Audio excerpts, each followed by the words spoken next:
The Last Roman, how Belisarius conquered the world and lost his soul. The ghost who haunts history. Close your eyes and imagine Constantinople on a winter evening in 565 AD. The dying sun paints the great dome of Hagia Sophia in shades of blood and gold. Merchant ships rock gently in the Golden Horn, their day's trading done. In the streets, vendors pack away their wares while philosophers argue in the shadows of marble colonnades. This is the greatest city in Christendom, perhaps the greatest city in all the world, a place where silk routes from China meet grain ships from Egypt, where Greek philosophy debates Latin law, where the accumulated wisdom of 1,000 years lives in libraries and churches and the very stones themselves. But tonight, in a modest house not far from the Hippodrome, a different kind of ending approaches. An old man sits alone in a bare room. No servants attend him, no generals pay court, no emperors seek his counsel. The hands that once held swords now shake as they lift a cup of wine. The eyes that once surveyed battlefields from Persia to Sicily now stare into the dancing shadows cast by a single oil lamp.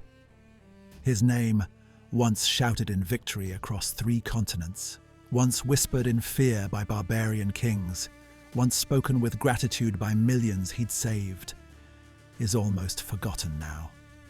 His name is Belisarius.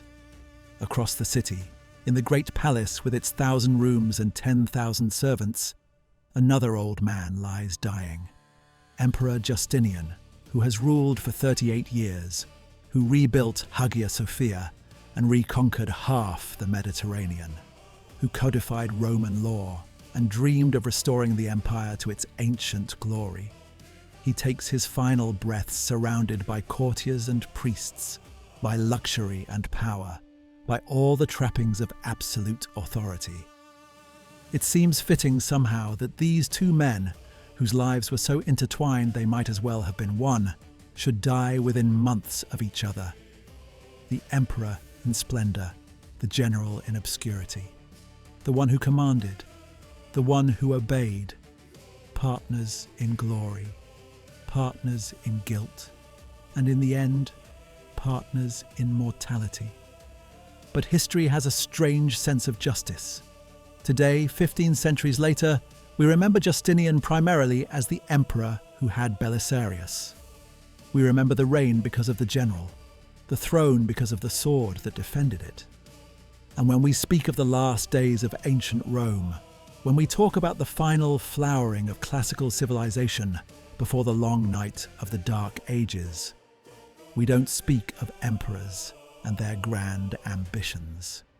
We speak of a soldier who never lost a battle, who conquered kingdoms with handfuls of men, who reconquered the empire's glory and paid for it with his soul. This is his story. But it's more than just one man's biography. It's the story of what it means to be loyal when loyalty demands the unforgivable. It's the story of what it costs to serve an ideal when the world around you has abandoned those ideals. It's the story of a man who believed, truly, deeply, perhaps foolishly, that virtue and honor and courage still mattered in a world that had moved on to more practical considerations like power and survival and pragmatic brutality. They called him the shield of the empire, and he was. But shields, as any soldier knows, are meant to be battered. They absorb the blows that would otherwise kill. They sacrifice themselves so that others might live. And when the battle is over, when victory is won, the shields are left behind, dented, broken, forgotten. This is the paradox at the heart of Belisarius's life. He saved an empire that never fully trusted him, served an emperor who feared him, and won glory that brought him only suffering. But I'm getting ahead of myself. Before we talk about his end, we need to understand his beginning. Before we see how he fell, we need to witness his rise.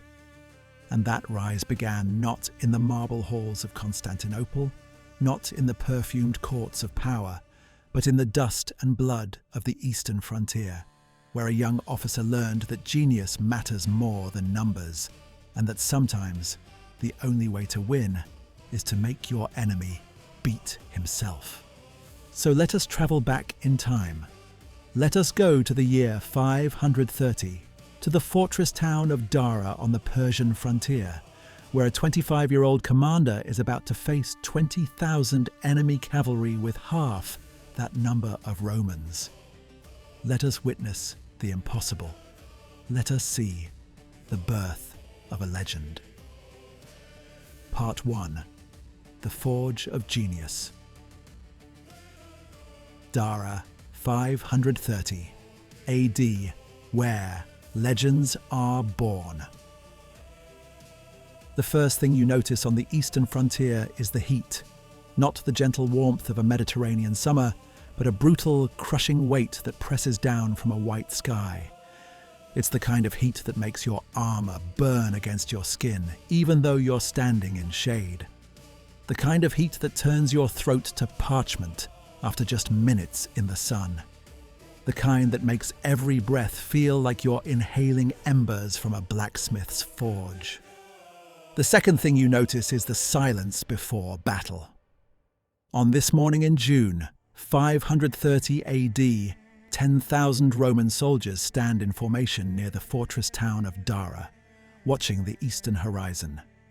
They've been here for 2 days, waiting, praying, checking their equipment obsessively, sharpening swords that are already sharp, adjusting straps that don't need adjusting, because doing something, anything, is better than standing still with your thoughts. Some whisper that this is where they'll die. Others pray silently, lips moving without sound. A few young soldiers, barely old enough to grow proper beards, try to look brave while their hands shake so hard they can barely hold their spears. Behind them, the walls of Dara rise like a final prayer made of stone.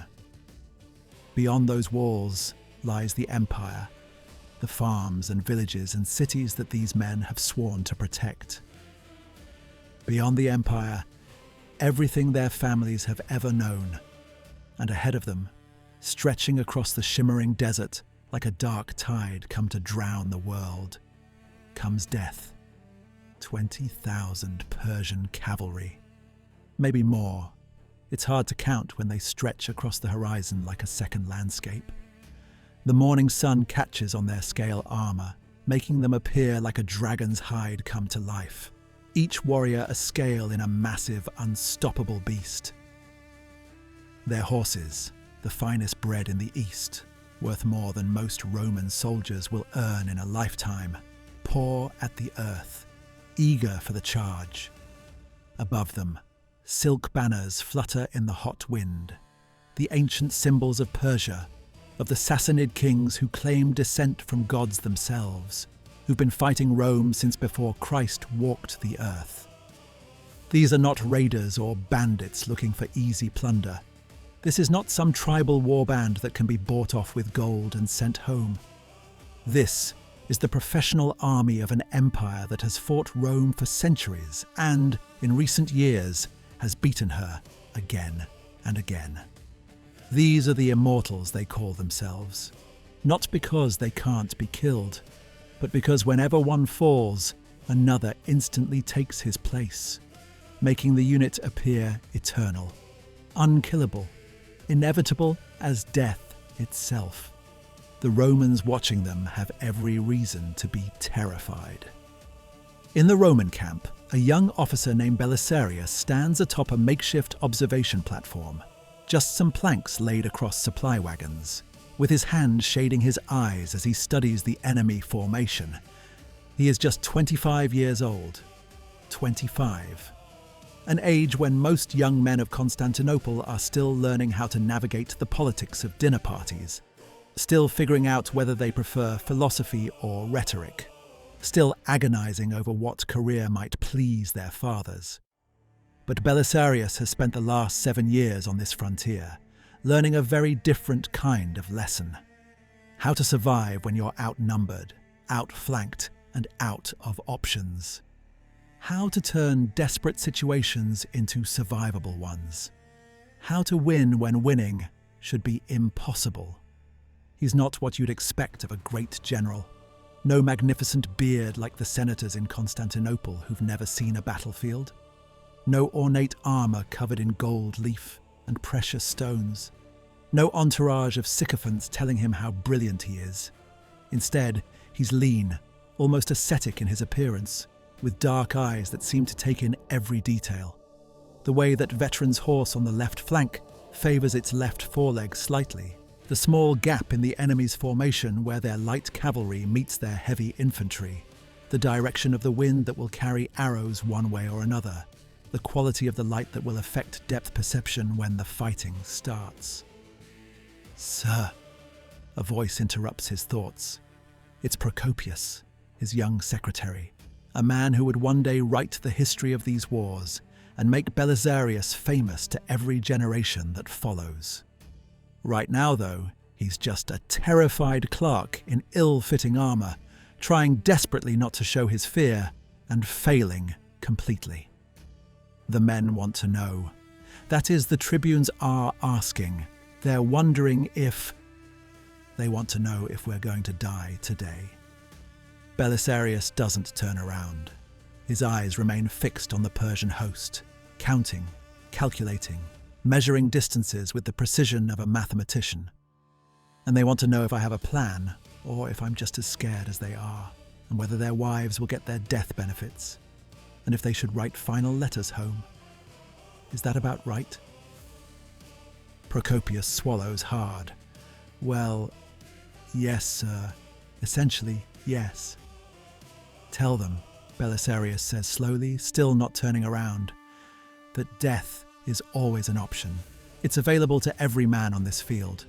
Persian or Roman, it doesn't matter. Death doesn't care about empires or banners or which god you pray to. It comes for everyone, eventually. There's a moment of silence. Procopius waits, hoping for something more reassuring, hoping for a speech about glory or honor or the righteousness of the Roman cause.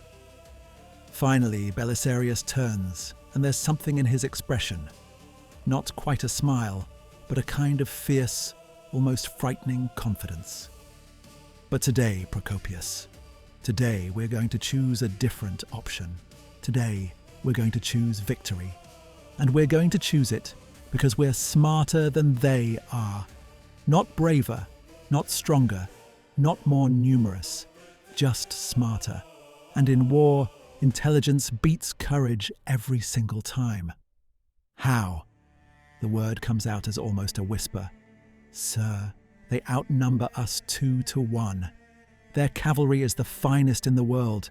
The immortals have never been defeated in open battle. How can we possibly... Gather the senior officers, Belisarius interrupts. All of them. Now. We have work to do and not much time to do it. And Procopius? Stop shaking. It makes the men nervous. Over the next hour, something extraordinary happens. Something that will be studied in military academies for the next 1,500 years. While other generals might have given speeches about honor and glory, about fighting for the emperor or dying with dignity and making their ancestors proud, Belisarius does something else entirely. He teaches. He picks up a stick and begins to draw in the dirt. The senior officers gather around him in a rough semicircle. These are hard men, veterans of a dozen campaigns, their faces scarred by Persian arrows and Gothic swords, their hands calloused from holding shields and spears for hours at a time. They've seen enough battles to know when a fight is winnable and when it's suicide. Right now, looking at that massive Persian army glittering in the desert sun, everything about the situation screams suicide. They've come here because they're soldiers and they follow orders, but in their hearts, most of them are already writing their obituaries, making peace with whatever gods they pray to, hoping only that they'll die quickly when the end comes. Look, Belisarius says, sketching rapidly in the dust with sharp, precise movements. What do the Persians see when they look at us? There's a long silence. Finally, one tribune, a thick-necked man named Constantine, who's fought on this frontier for 20 years, mutters, "A smaller army, scared men, a defensive position, easy prey." Exactly. They see weakness. They see fear. They see an enemy that's preparing to defend, which means an enemy that expects to lose. Belisarius looks up at his officers, making eye contact with each one in turn. "Now let me ask you something. What do you do when you see weakness? When you see an enemy that's clearly scared, clearly expecting defeat?" "You attack it," says Bessus, an older officer, a Hun who serves in the Roman army because Rome pays better than the steppes. His accent is still thick after 20 years of service. "You attack it hard and fast before they can run or reinforce or dig in deeper. Basic tactics. First thing they teach you." "You attack it," Belisarius agrees, nodding. "Without thinking, without caution, without stopping to consider whether it might be a trap. Because every instinct you have, every bit of training you've received, every successful battle you've ever fought, all of it screams at you to exploit weakness immediately. Am I right?" The officers nod slowly. This is basic military instinct, drilled into every soldier from his first day of training. An enemy showing weakness is an enemy begging to be destroyed. You don't give them time to recover. You don't give them space to retreat. You hit them now. You hit them hard. And you don't stop hitting until they're dead or running. "So we're going to give them what they expect," Belisarius says, his stick moving across the dirt again, sketching a long, curved line. "We're going to show them weakness. We're going to look exactly like an army that's terrified and defensive. And we're going to dig a trench, right here, about a mile long, curving across our entire front line, 3 feet deep, 3 feet wide, hidden, covered with brushwood and dust. From a distance, especially in this heat haze, it will be nearly invisible. Unless you know exactly where it is, unless you're specifically looking for it, you'd swear the ground was flat and solid." "A trench?" Bessus interrupts. "Against cavalry? Sir, they'll just go around it. Or they'll see it and pull up short. We'll lose the element of surprise for nothing." "They would go around it," Belisarius agrees. "If they saw it. If they were thinking clearly. If they approached cautiously the way they should approach any defensive position. But they won't be thinking clearly, because here's what they're actually going to see." His stick sketches again, adding details to his diagram. Our infantry, arranged in a defensive line, looking scared, looking ready to break at the first impact. And at the centre, in the traditional position of honour, our cataphracts, our heavy cavalry. The Persians know our cataphracts. They've fought them before. They respect them. Hell, they fear them. And when they see them positioned defensively, protecting the infantry, holding ground instead of charging, they'll think we're trying to survive, not win, another officer, Pharos, a Herulian mercenary, says slowly, beginning to understand. They'll think we're in pure defense mode, praying to last until nightfall so we can retreat. Exactly, Belisarius says, and now there's something almost frightening in his smile. They'll think we've already lost, psychologically.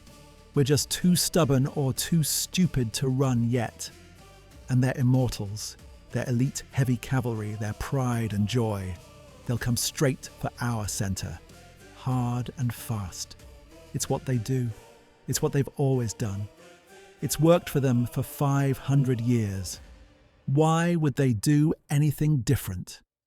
And when they charge, when those magnificent horses are running at full gallop, when those riders are focused entirely on the moment of impact, when their blood is up and their minds are already imagining the slaughter to come.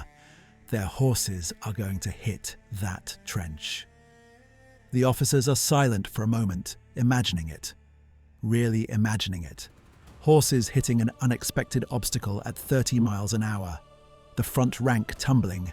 The second rank unable to stop, crashing into the first. The sound of breaking bones.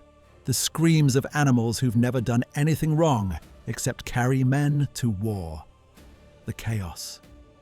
And while they're dying in the trench, Belisarius continues, his voice calm, almost gentle, as if he's describing something beautiful instead of a mass killing. While they're trapped and struggling and panicking, our archers, positioned on the flanks hidden behind what looks like simple infantry formations, will have stationary targets. Not fast-moving cavalry that's hard to hit. Not agile warriors who can dodge and weave. Slow, trapped, desperate men and horses, packed together so tight you couldn't miss if you tried. And we will kill them all.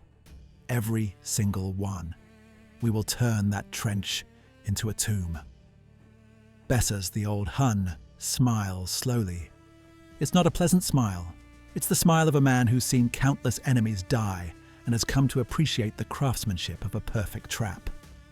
"Sir," he says, "you magnificent bastard. This is going to work. This is actually going to work." "It has to work," Belisarius says quietly, and suddenly he looks very young again, very aware of the weight he's carrying.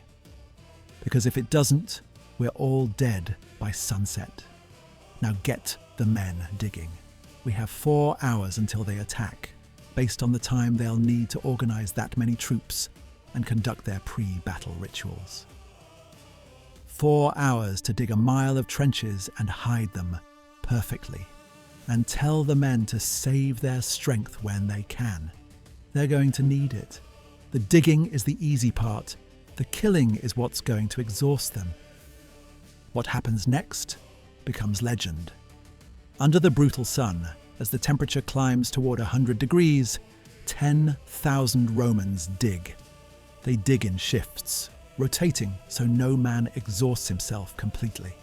They dig until their hands bleed, until their backs scream in protest, until the trench is a long, curved scar across the desert floor. Officers move along the line, measuring depth with spear shafts, ensuring consistency. Engineers check sightlines, making sure the trench is positioned exactly where Belisarius specified. Then they cover it, carefully, meticulously, with brushwood and dust. They work on it until you could walk past at 10 yards and swear the ground was solid. From 100 yards away, even knowing where it is, you'd bet your life the ground was flat.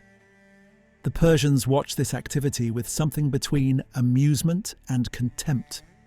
The Romans are digging defensive positions. Excellent. That means they're frightened. That means they're planning to sit behind their little dirt walls and die with dignity instead of running like cowards. The Persian commander, a nobleman named Perozes, who's been educated in warfare since childhood and has led armies for 2 decades, has seen Romans fight before. Usually they're disciplined but predictable. They fight in formation. They rely on heavy infantry. They're dangerous when you let them set up properly but catch them off guard, hit them hard with cavalry, and they crumble like everyone else. Today they look absolutely terrified. They're digging frantically. Their officers are shouting. Their formations are tight, too tight, the sign of men who are afraid to be alone, who need the comfort of the shield wall. Perozes can practically taste the victory. This is going to be easy. He has no idea he's seeing exactly what Belisarius wants him to see. At noon, when the sun reaches its zenith and the heat becomes almost unbearable, when men on both sides are drinking water from canteens that's warm enough to brew tea with, Perozes gives the order to advance. 20,000 voices cry out as one, a sound like thunder, like an earthquake, like the end of the world. 20,000 horses surge forward. The earth literally trembles with the thunder of their advance. Dust rises in clouds so thick it dims the sun. In the Roman lines, Belisarius sits on his horse, perfectly still. He doesn't shout orders. He doesn't wave his sword in the air like some theatrical commander trying to inspire his men. He doesn't need to. Every man knows his role. Every officer knows the plan. Every position has been assigned and practiced. Now it's just a matter of watching mathematics made flesh. Watching theory become reality. Watching 20 years of military study and 7 years of frontier warfare come down to a single afternoon, a single roll of the dice, a single gamble that will either save 10,000 Roman lives or end them. The Persian cavalry comes like a dark wave across the desert. Their horses are magnificent creatures, Arabian stallions crossed with the sturdy mounts of the steppes, bred for generations for speed and endurance, and the kind of courage that makes a horse run towards spears instead of away from them. Their riders are skilled beyond measure, men who've been riding since they could walk, who can loose arrows while galloping at full speed, who can handle lance and sword and bow from horseback with equal facility. The Immortals lead the charge, 5,000 of the finest heavy cavalry in the known world, wearing scale armour that covers them from neck to knee. Their horses armoured too, walking arsenals of death and destruction. They're aiming straight for the Roman centre, where Belisarius's cataphracts wait in their gleaming armour, where the banner of the empire flies in the hot wind. This is the target. This is where the battle will be decided. Hit the centre hard enough, break through the cataphracts, and the whole Roman line will collapse like a house of cards. It's sound tactics. It's exactly what any competent commander would do. 200 yards. The thunder of hooves drowns out every other sound. Roman soldiers grip their weapons tighter, say their final prayers, commend their souls to God. 100 yards. You can see individual faces now, individual horses, individual pieces of armour. The Immortals lower their lances, preparing for impact. This is the moment they live for, the moment they're trained for, the moment of contact when lance meets shield and the stronger side wins. 50 yards. The Roman cataphracts brace themselves. Horses shift nervously. Even the best-trained warhorse knows when something terrible is about to happen. Then, in an instant so sudden it seems like reality itself has broken, the earth betrays the Persians. The sound is impossible to describe. Imagine 1,000 bones breaking at once. Imagine the screams of horses, noble beasts that never asked for this war, as their legs snap like twigs. Imagine 500 elite cavalrymen, the pride of Persia, the best of the best, suddenly hurled from their saddles at 20 miles an hour into a churning mass of broken animals and shattered steel. Imagine the surprise, the confusion, the sudden knowledge that everything has gone terribly, impossibly wrong. The ones behind try to stop, but momentum is a cruel master. When you have 2,000 pounds of horse and rider moving at full gallop, you don't stop quickly. Horse crashes into horse. The second rank piles into the first, unable to see the trench, unable to understand what's happening until they're falling into it themselves. The third rank smashes into the second.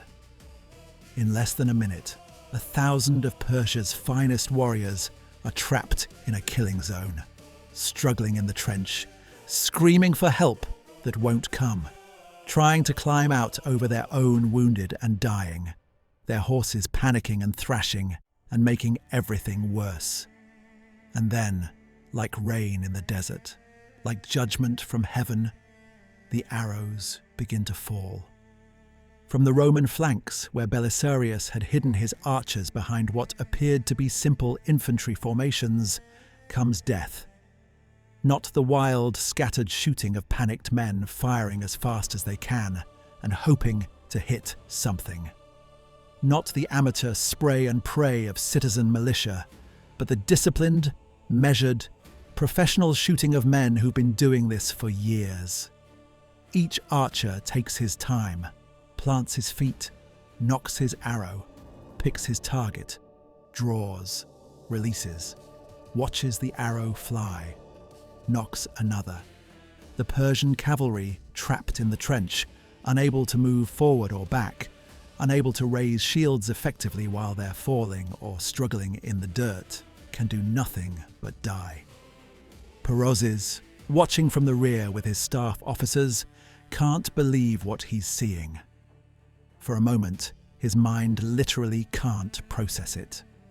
His immortals, the men who've never tasted defeat, who've broken Roman lines a dozen times before, who are supposed to be the finest cavalry force in the known world, are being slaughtered like cattle in a pen.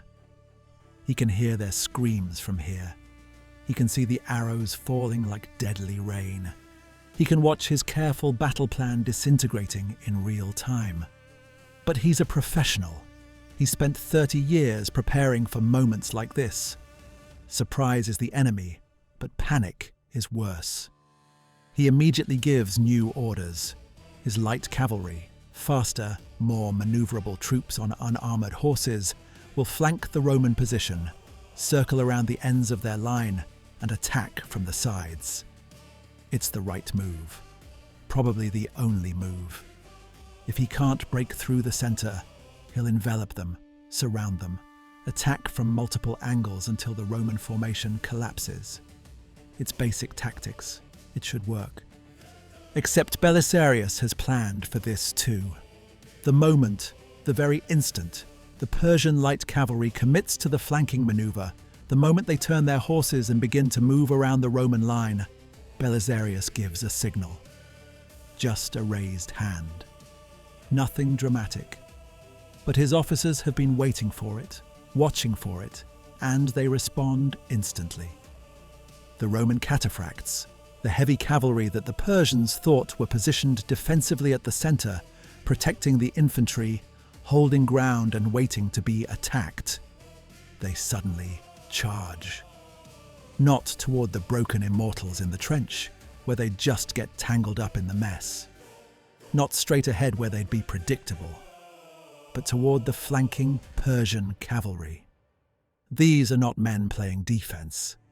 These are predators who've been waiting, muscles tensed, for their moment to strike. The impact of Roman cataphracts hitting Persian light cavalry is like watching a hammer hit glass. The lighter Persian horsemen, caught mid-maneuver, unable to properly form up, unable to prepare for contact, shatter on contact. Some try to fight. Some try to flee. Most don't have time to do either. The desert sand, which had been yellow and gold in the morning sun, is painted red by afternoon. The air smells like blood and horse sweat, and the particular stench of men who've lost control of their bowels in terror. By evening, it's over. The Persian army is in full retreat, running for the border, leaving their dead and wounded behind. 5,000 Persians lie dead on the field. Another 2,000 are wounded or captured.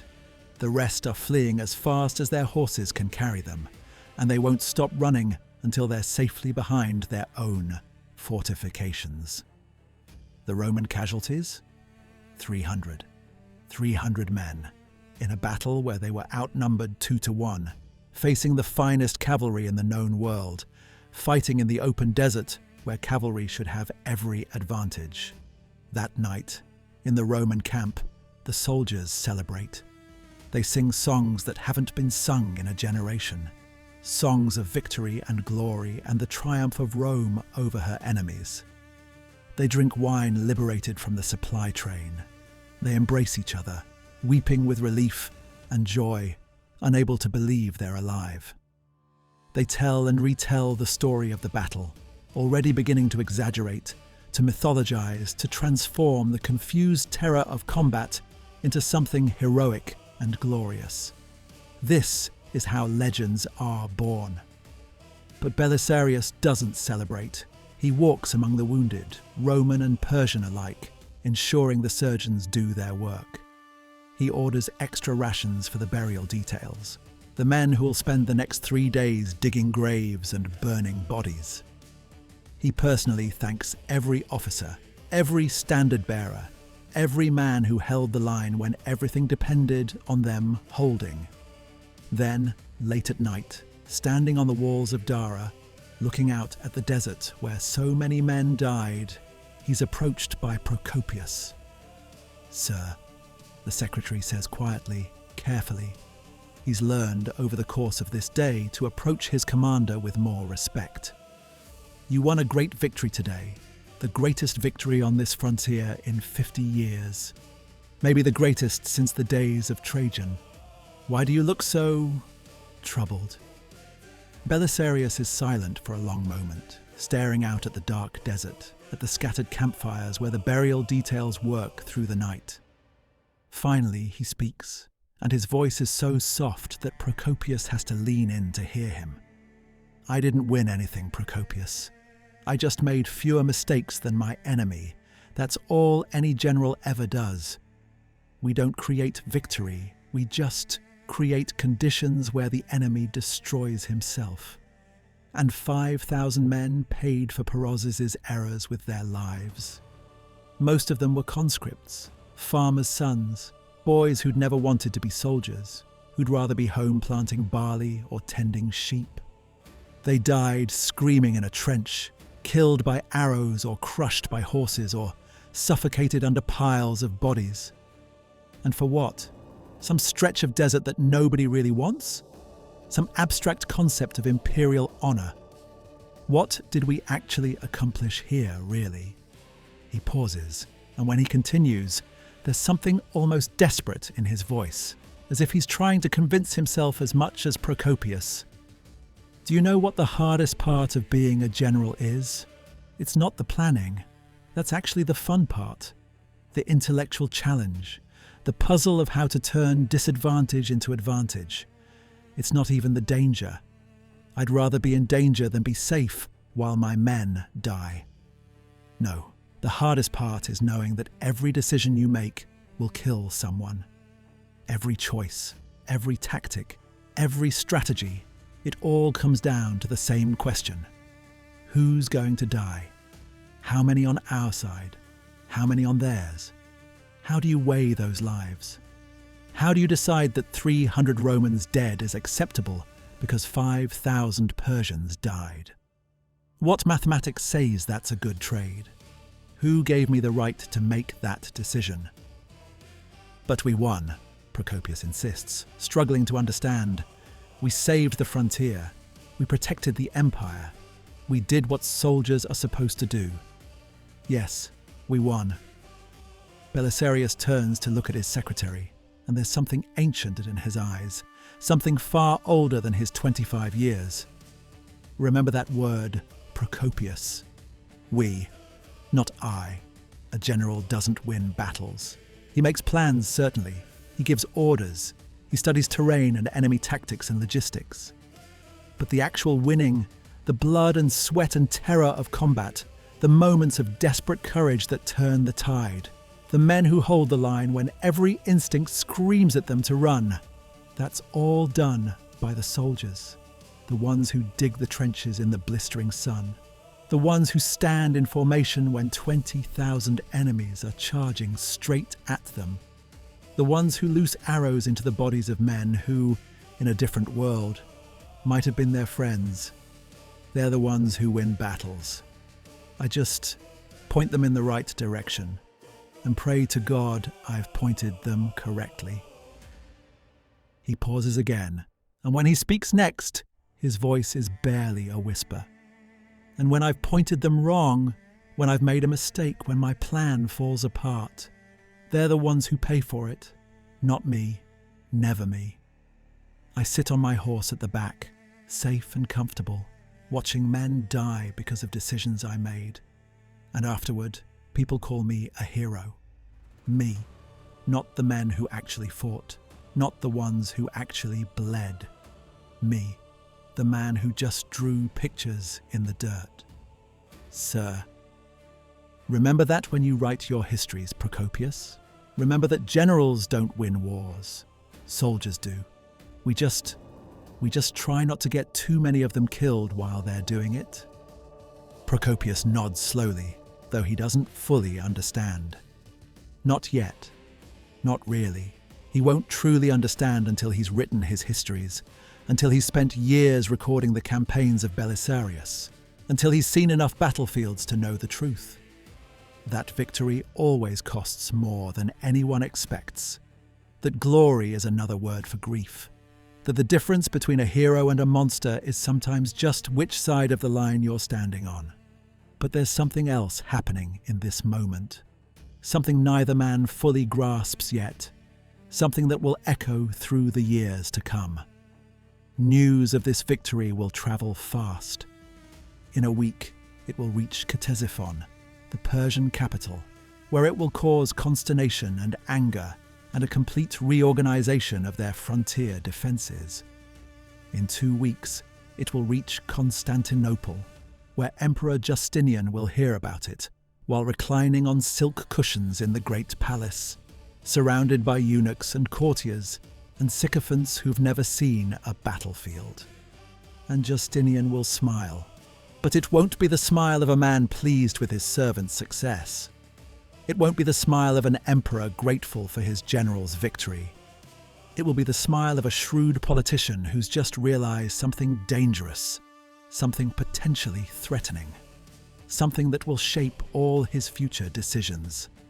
That he has a general who's too good at his job, a general who wins impossible battles, a general whom soldiers would follow anywhere, a general whom the people will love. A general who, if he ever chose to, could march on Constantinople with those loyal troops and take the throne for himself. A general, in other words, who has just become the most dangerous man in the empire. The seeds of Belisarius' eventual destruction were planted on the day of his greatest triumph. He just didn't know it yet. None of them knew it. How could they? Belisarius had just saved the frontier. He'd just proven himself the most brilliant tactical mind of his generation. He'd just done exactly what emperors want their generals to do: win battles against overwhelming odds. The problem was that he'd done it too well. And in the Byzantine Empire, being too good at your job isn't a guarantee of reward. It's a guarantee of suspicion. Because emperors don't stay emperors by trusting people who are better at something, anything, than they are. Justinian would use Belisarius, certainly. He'd send him to reconquer Africa. He'd send him to reclaim Italy. He'd rely on him again and again to do the impossible. But he would never, ever trust him. And that lack of trust, that constant suspicion, that knowledge that no matter how much he achieved it, would never be enough to earn his emperor's confidence. That would be the true trench that Belisarius fell into. Not the one at Dara, which trapped his enemies, but the one in Justinian's mind, which trapped him. The young general stands on the walls of Dara, staring out at the desert, and has no idea that the hardest battles of his life are still ahead of him. He has no idea that the greatest enemies he'll face won't be Persians or Vandals or Goths, but jealousy and suspicion and the corrosive poison of imperial politics. He has no idea that, in the end, loyalty will be his greatest strength and his greatest weakness, the quality that will make him indispensable and destroy him. All he knows in this moment is that he's won a battle and lost something of himself in the process. That he's saved an empire and can't quite figure out why that doesn't feel like victory. But dawn is coming, and with dawn, orders will arrive. The empire has more use for him. The frontier is secure, but there are other threats, other battles, other impossible missions that only Belisarius can accomplish.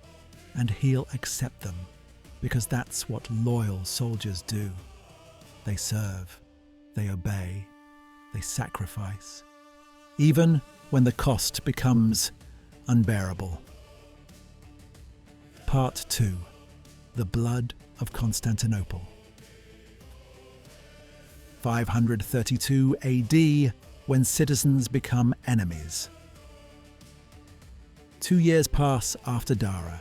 2 years in which Belisarius fights smaller engagements, secures the frontier, trains new recruits, and tries, unsuccessfully, to forget the screams of men dying in trenches. He returns to Constantinople as a hero. The capital greets him with cheering crowds lining the Messe, the great processional avenue that runs from the Golden Gate to the Great Palace. They throw palm fronds and flower petals in his path. They sing songs celebrating the shield of the empire, the hammer of Persia, the hope of Rome. But the man who walks those marble streets beneath a winter sky is changed. The frontier does that to people. It burns away the softness, leaving only what's essential. He's been given a new command, Magister Militum per Orientem, Master of Soldiers of the East, a grand title for a man not yet 30. A title that comes with a palace, a generous salary, and the responsibility for the defense of the entire eastern frontier. He should be celebrating. Instead, he's watching the city with the same careful eyes he used to study Persian formations. Because Constantinople, for all its beauty, for all its monuments and churches and palaces, is a powder keg waiting for a spark. Let me help you understand what Constantinople is like in these days, in the early 530s, in the height of Justinian's reign. Imagine a city of 500,000 people, more than anywhere else in Europe, more than any city has contained since the height of ancient Rome itself, all crammed onto a peninsula barely 7 miles long. Imagine wealth beyond measure existing alongside poverty that breaks the heart. Marble palaces with golden roofs overlooking slums where families of 6 share a single room with no windows. The greatest libraries in the world, existing in the same city where half the population can't read their own names. The most sophisticated theological debates conducted in churches built on streets where beggars die of starvation. It's a city of contradictions, of extremes, of everything pushed to its absolute limit. And everywhere, in every marketplace, on every corner, in every tavern and shop and bathhouse, people argue about the chariot races. You might think this sounds trivial. Sports fandom, even obsessive fandom, doesn't usually lead to revolution. People get passionate about their teams, sure. They celebrate victories, mourn defeats, maybe get into the occasional fistfight with rival fans. But revolution?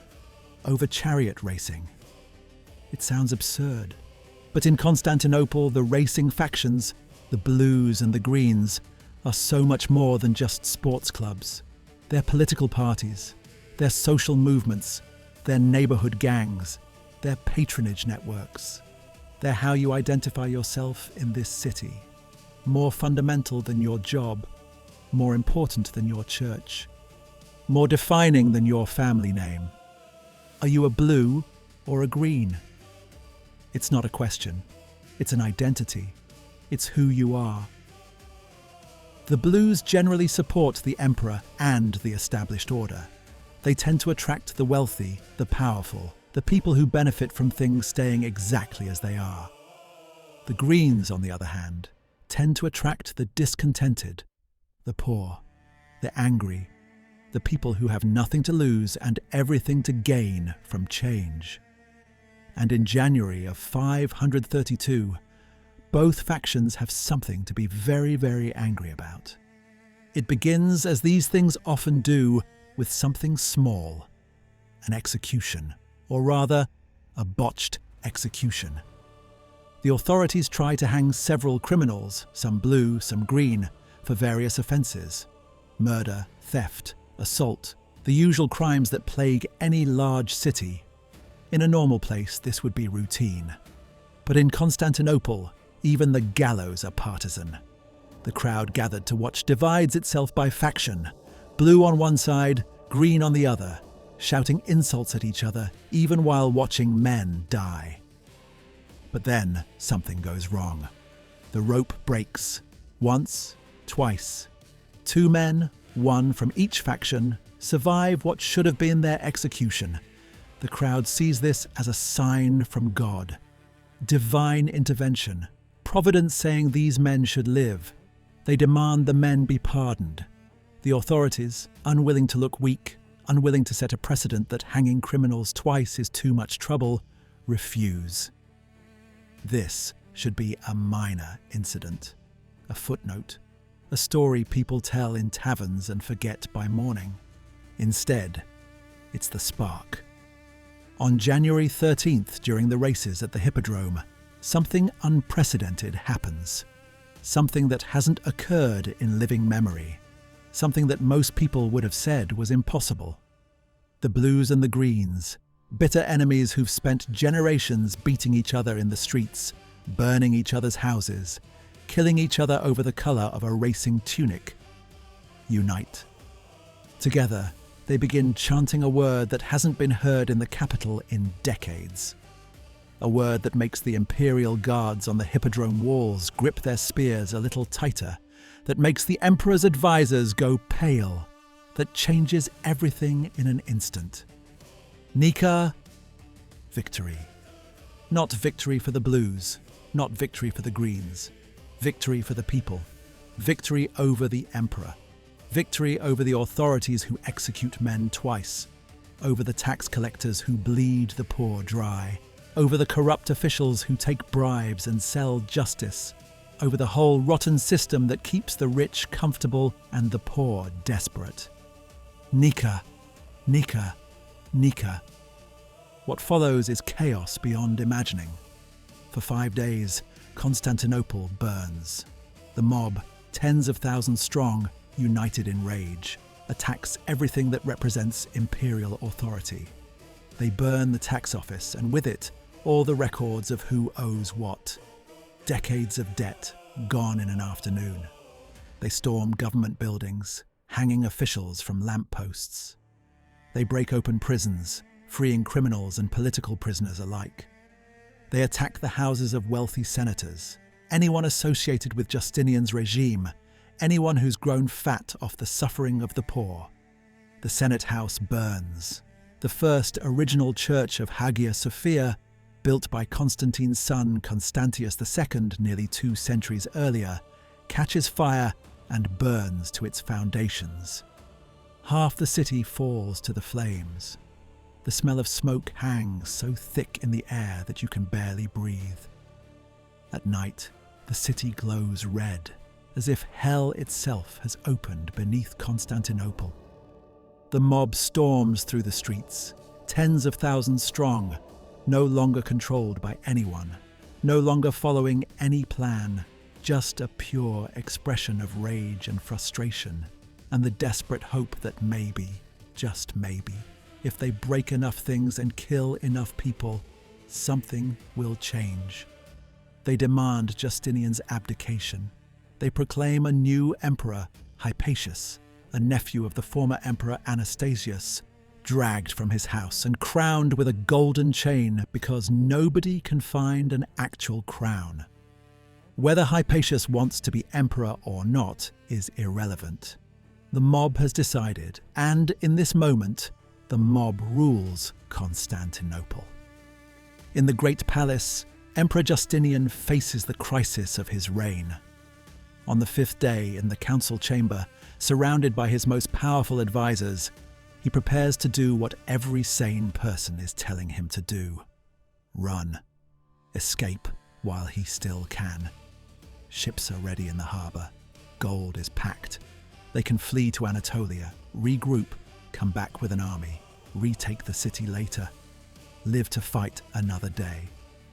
The room is filled with the most powerful men in the world, senators, generals, advisors, eunuchs, churchmen, and to a man, they're telling Justinian the same thing. Flee. This is not cowardice, they insist. This is strategy. This is wisdom. You can't fight a mob of 50,000 with the handful of guards left in the palace. You can't reason with people who are burning churches. Save yourself now. Retake the throne later.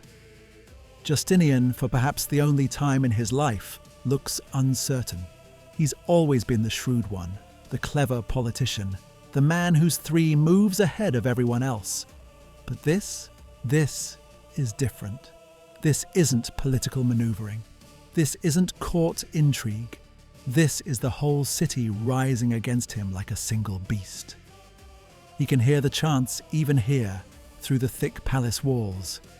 Nika, Nika. They're not chanting for better government. They're chanting for his head. He opens his mouth to speak, to give the order to evacuate, to accept that he's lost this round and will have to win the next one from exile. And then a woman's voice cuts through the chamber like a knife through silk. No. Every head turns. Every conversation stops. Because the speaker is Theodora, Justinian's wife and Empress. And when Theodora speaks, even emperors listen. If you know anything about Byzantine history, you know this name. Theodora is one of history's most remarkable women. Born in the slums of Constantinople, daughter of a bear-keeper at the Hippodrome, once an actress, which in Constantinople is barely distinguishable from prostitute. Now, the most powerful woman in the known world. She's beautiful, brilliant, and absolutely ruthless. She clawed her way from nothing to the purple throne, and she'll be damned if she'll give it up without a fight.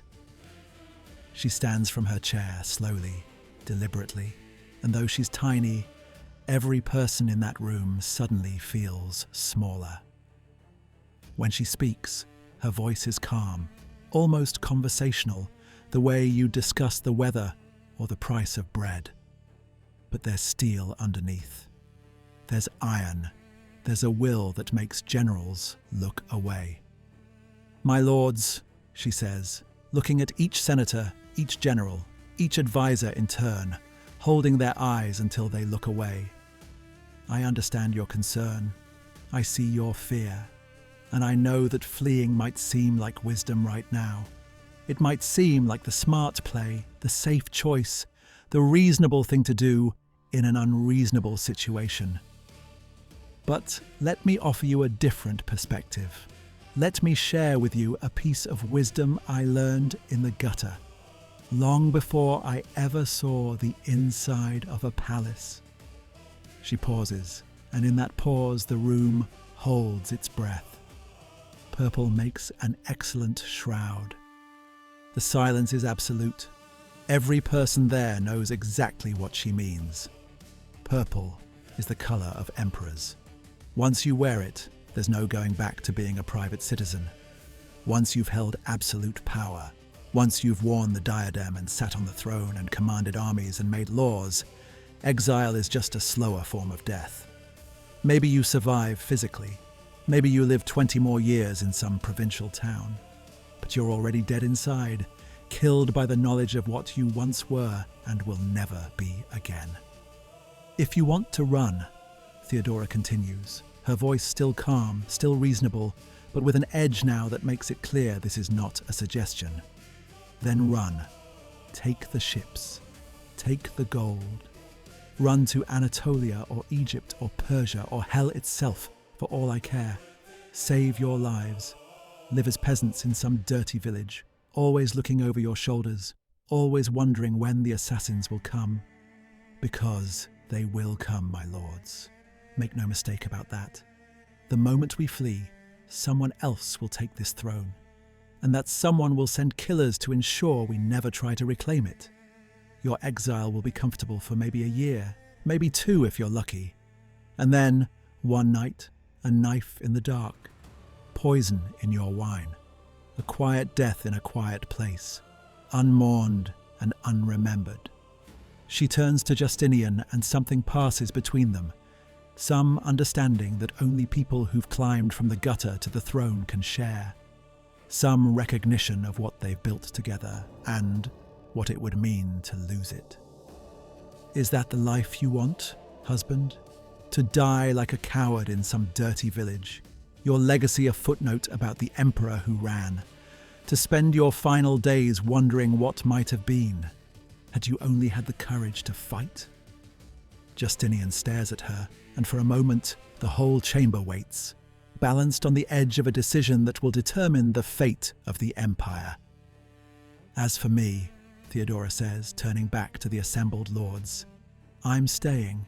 Purple makes an excellent shroud.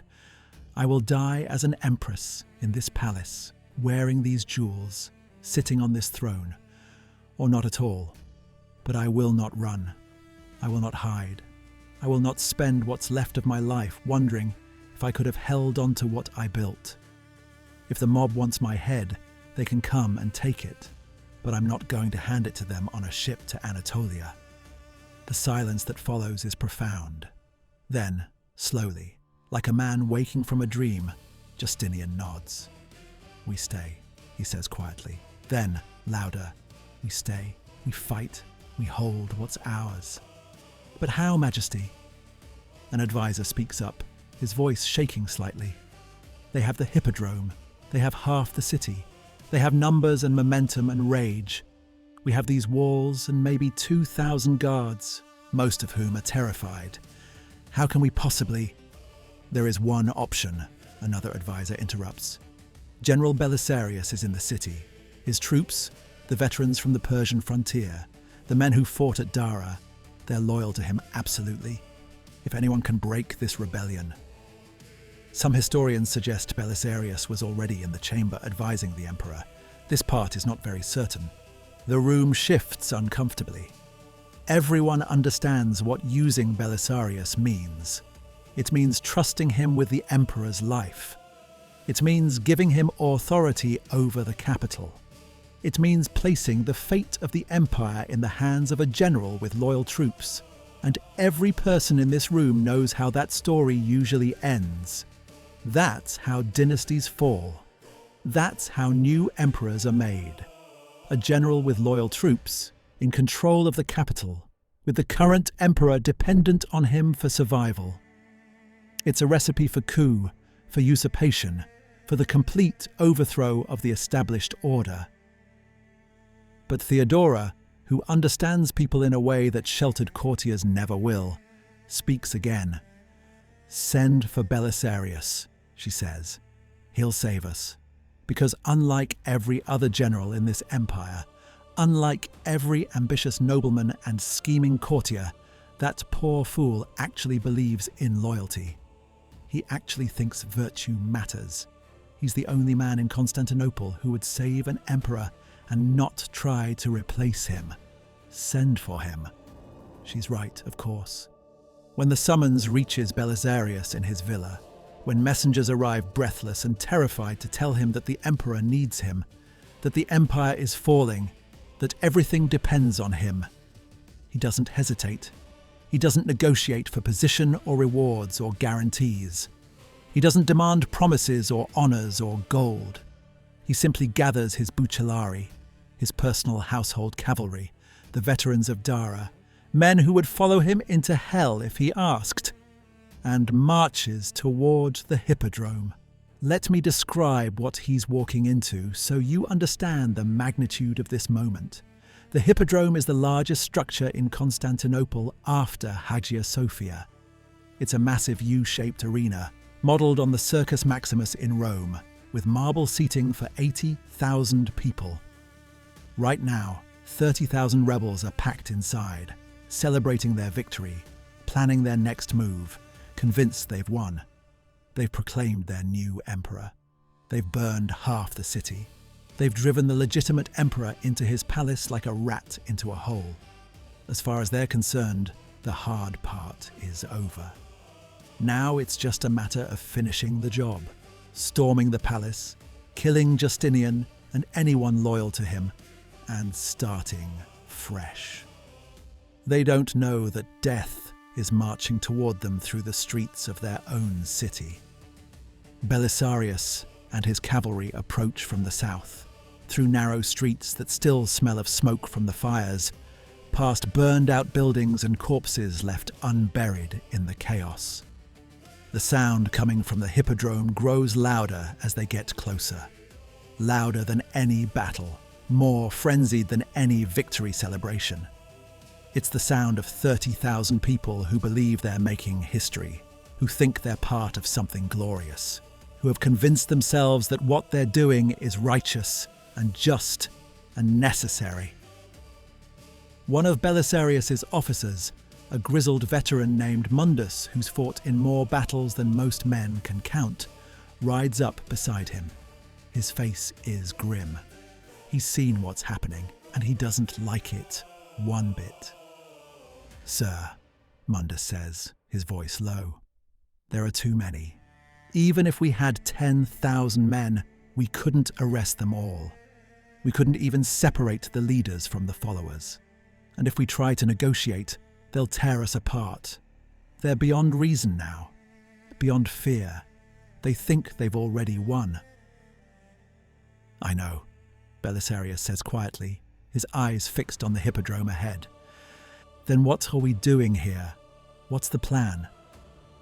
"The Emperor gave me one order, Mundus. End this rebellion. He didn't say how. He didn't give me parameters or restrictions or rules of engagement. He just said, end it." Understanding dawns in Mundus's eyes, and with it, horror, a kind of sick realization of what's about to happen. "Sir, these aren't enemy soldiers. These aren't Persians or Goths or barbarian raiders. These are Roman citizens. There are families in there. Children. People who were just caught up in the moment, who got swept along with the crowd, who maybe don't even want to be there anymore but can't get out because the exits are blocked. We can't just..." "I know." Belisarius's voice is barely a whisper. His hands grip the reins so tight his knuckles are white. "May God forgive us, because I don't think I'll ever forgive myself." He gives the signal. His cavalry forms up in 2 columns, one at each entrance to the hippodrome.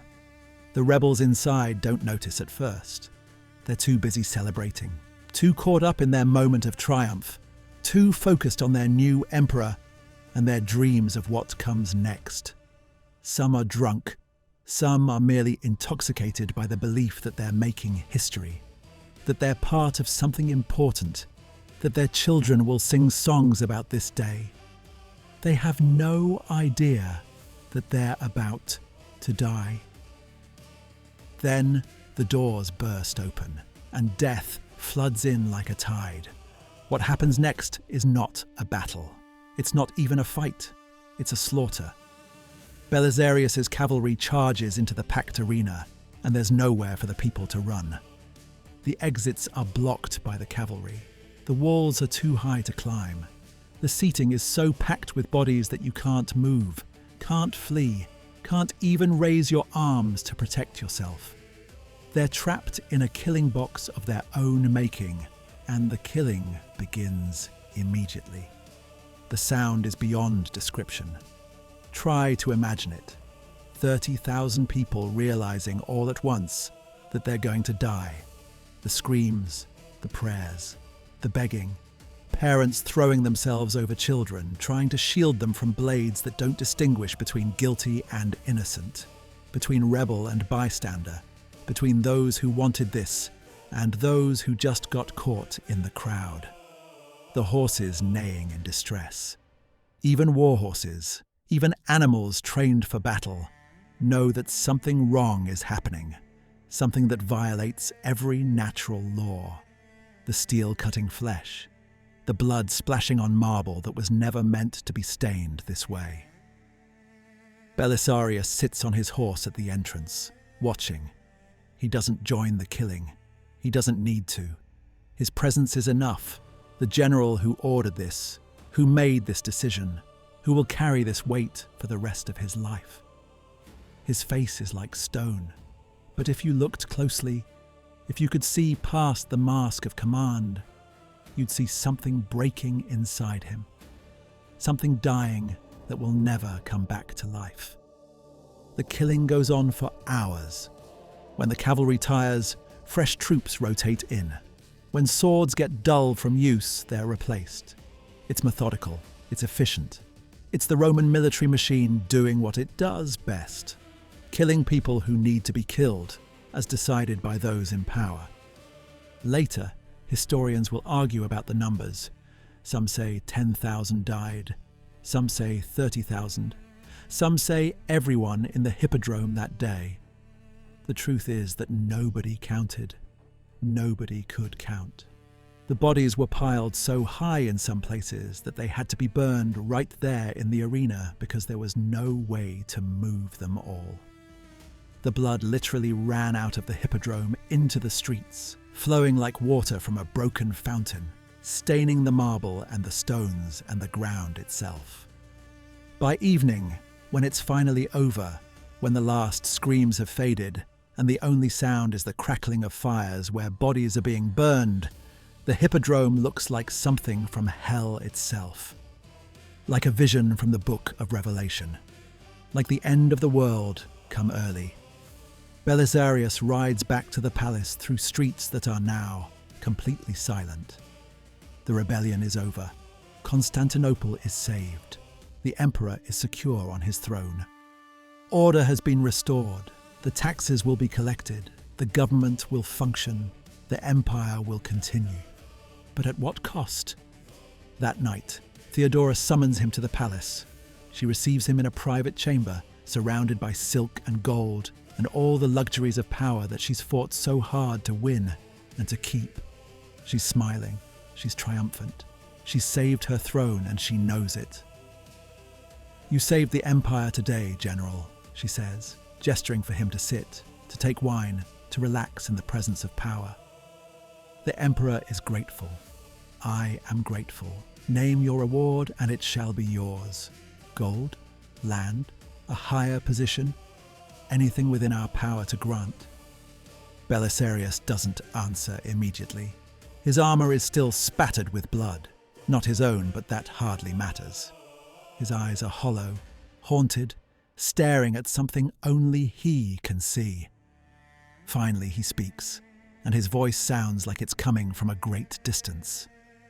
"I want nothing, Empress. Nothing. Come now, General. Every man wants something. Power, wealth, honor. Surely there's something you desire."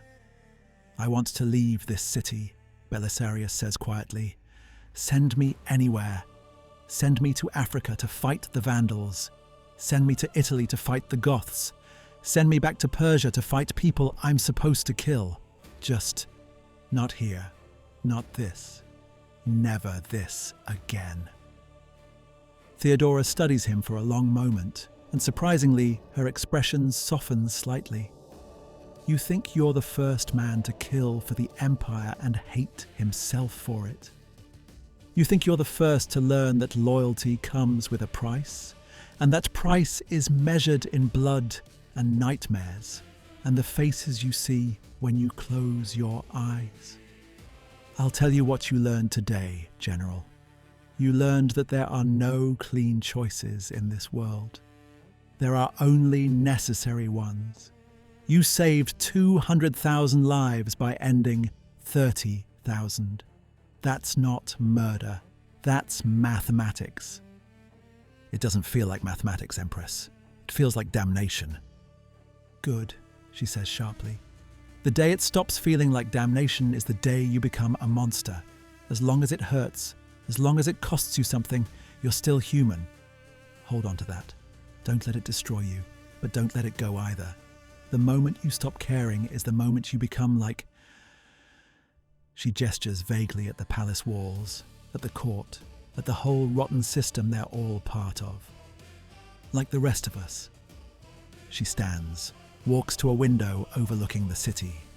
Her city, the city she saved by sacrificing thousands of its own people. "You'll have your wish. The Emperor is planning an expedition to North Africa to reclaim it from the Vandals who've held it for 100 years. You'll lead it. Consider it. A chance at redemption. Though I suspect you'll find that killing barbarians bothers you considerably less than killing citizens.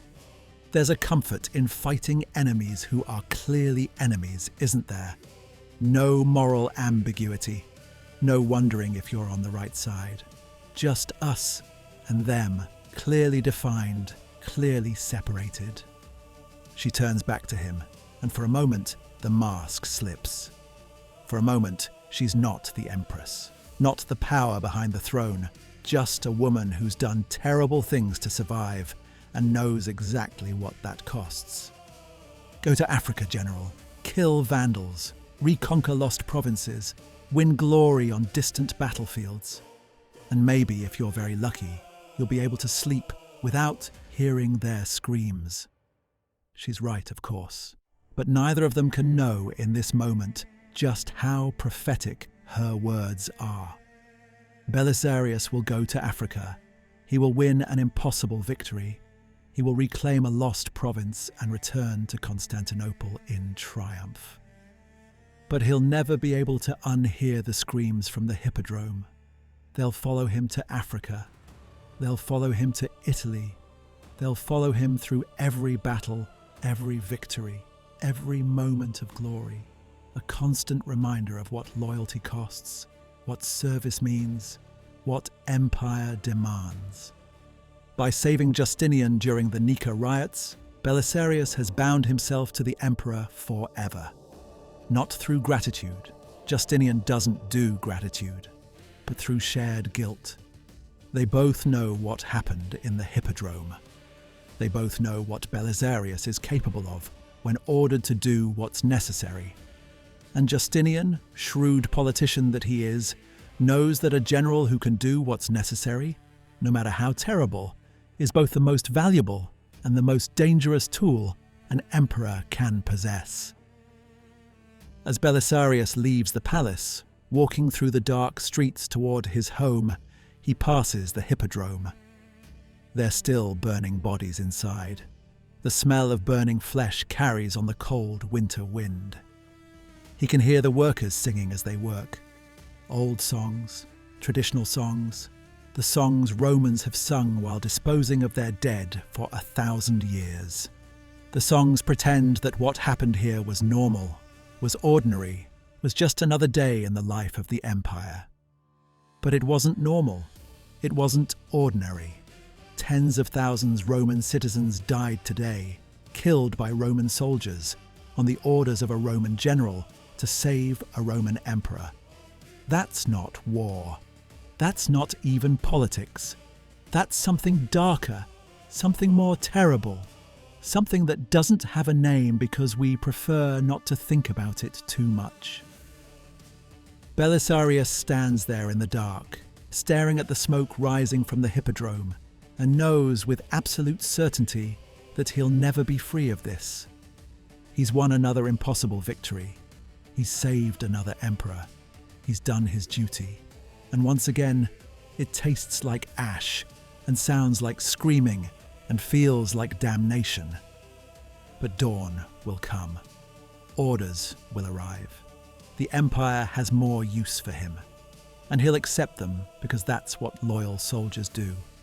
They serve, they obey, they sacrifice, even when the cost becomes unbearable, even when they're killing their own, even when they're destroying the very thing they're trying to save. Part 3. The African Miracle. 533 AD, the audacious gambit. If you had asked any military expert in 533 whether one could reconquer North Africa with 15,000 men, they would have laughed in your face. Not a polite chuckle, a genuine belly-deep laugh at the sheer absurdity of the idea.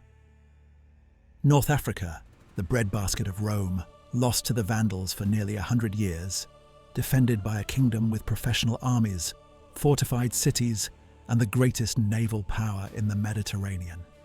And you want to take it back with 15,000 men? Madness, suicide, the fever dream of an emperor who's lost touch with reality. But Justinian orders it anyway. And Belisarius, still haunted by the screams from the hippodrome, still desperate to find some kind of redemption in distant battlefields, accepts without hesitation. The fleet assembles in Constantinople's harbour in June of 533. 500 transport ships, 92 warships, 15,000 soldiers, 10,000 infantry, 5,000 cavalry. When you see it all together, it looks impressive. It looks like a proper invasion force. But then you remember what they're sailing toward, and impressive becomes inadequate. The Vandal kingdom has been ruling North Africa for 3 generations. They've built fortresses, they've trained armies, they've grown fat and comfortable on the wealth of what was once Rome's richest province. And they're waiting. Belisarius stands on the deck of his flagship as the fleet prepares to depart, watching his wife Antonina direct the loading of supplies with the efficiency of a quartermaster. She's coming with him. Unusual for a general's wife, but Antonina is not a typical wife. She's Theodora's closest friend, a woman of the court, sophisticated and cunning.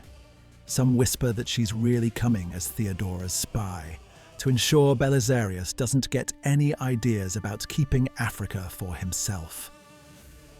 Others say she simply refuses to be left behind. The truth, as always, is probably more complicated. Procopius approaches, carrying the latest dispatches. "Sir, the final numbers. We have provisions for 3 months, assuming we can forage along the way. The Vandal fleet is estimated at..." "Don't tell me the estimates," Belisarius interrupts quietly. "The estimates say this is impossible. The numbers say we're going to die. Every logical calculation says we should stay home." He turns to look at his secretary. "So let's not talk about logic. Let's talk about what we have instead. Discipline, training, and the fact that the Vandals have grown soft in their century of peace. They've forgotten what Rome remembers, that wars aren't won by the strongest armies, but by the hungriest ones. The voyage takes 2 months. 2 months of sailing along the coast of Greece, then Crete, then hugging the shore of North Africa, always watching the horizon for Vandal warships that never come. It's almost suspicious. Where is the great Vandal fleet? Where are the defenders of the African coast? They land at Caput Vada, about 150 miles south of Carthage, in late August. The beaches are empty, no armies waiting, no fortifications, nothing but sand and scrub grass and the kind of ominous silence that makes soldiers nervous. "It's a trap," Mundus mutters, standing beside Belisarius as the first troops wade ashore. "It has to be. They're letting us land so they can crush us when we're most vulnerable." "Maybe," Belisarius agrees. "Or maybe the Vandal king is in the west, putting down a rebellion in Mauritania, and his commanders don't know we're coming. Maybe they've grown so confident in their fleet that they never imagined anyone would dare invade. Maybe we're just lucky." He pauses. "I'll take luck over clever tactics any day. The gods smile on the bold, or so I've been told.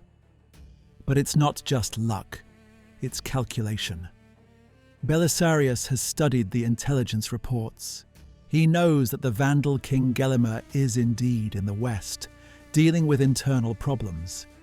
He knows that the Vandal fleet is dispersed, protecting various ports and interests. He knows that by landing here, south of Carthage, he's positioned himself between the capital and the king's army. Now it's a race. Can he take Carthage before Gelimer returns with the main Vandal army? The first thing Belisarius does, the very first order he gives after landing, surprises everyone.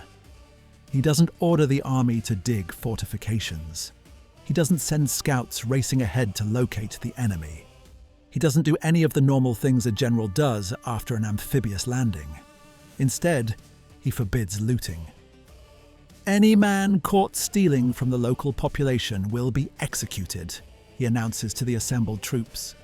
Any man caught assaulting civilians will be executed. Any man caught taking so much as a chicken without paying for it will be executed. Are we clear?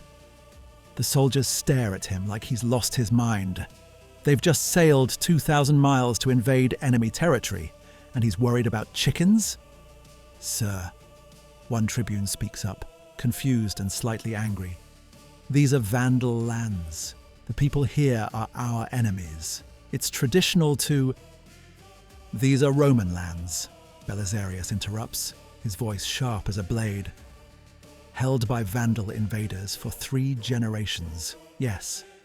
But the people who farm these fields, who tend these vineyards, who bake bread and raise children and pray in churches, they're not Vandals, they're Romans, our people, and we're here to liberate them, not to add to their suffering. If we treat them like enemies, they'll become enemies. If we treat them like citizens we're here to save, they'll welcome us. Which do you prefer? It's a gamble, a massive gamble, because if the local population rises against them, if they poison wells or burn crops or simply refuse to cooperate, the whole expedition fails. 15,000 men can't conquer a country that's actively resisting them. But if the people help, the gamble pays off almost immediately. When the Roman army marches north toward Carthage, the local farmers don't flee. They don't hide their food. They don't sabotage roads or bridges. Instead, they come out of their homes and stare in wonder at these soldiers who pay for supplies instead of stealing them, who protect rather than assault, who speak Latin and Greek instead of the Germanic tongue of their Vandal overlords. For the first time in 100 years, Roman standards march through African fields, and the people cheer. An old man, must be 70 if he's a day, approaches Belisarius on the road to Carthage. He's crying, literally crying. He falls to his knees in the dust and kisses the general's boot. "Bless you," the old man sobs. "Bless you. My grandfather told me stories of Rome, of the empire, of when we were citizens instead of subjects. I never thought I'd see the eagles return. I thought I'd die under the Vandal boot. But you came. You actually came." Belisarius dismounts and helps the old man to his feet, deeply uncomfortable with the display. "We're here to stay, grandfather. The empire has returned.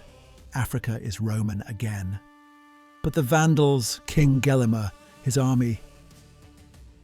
Let me worry about the Vandals. You worry about tending your farm and living to see your great-grandchildren grow up in a free land." 10 days after landing, they reach Ad Decimum, the 10th milestone, 10 miles from Carthage. And there, finally, they find the Vandals. Gelimer has rushed back from the west with whatever forces he could scrape together, perhaps 10,000 men, maybe a few more. Not his full army, not his best troops, but enough to stop the Romans if he's clever. He sets an ambush, a classic pincer move. His brother Amytas will lead troops from Carthage to hit the Roman vanguard.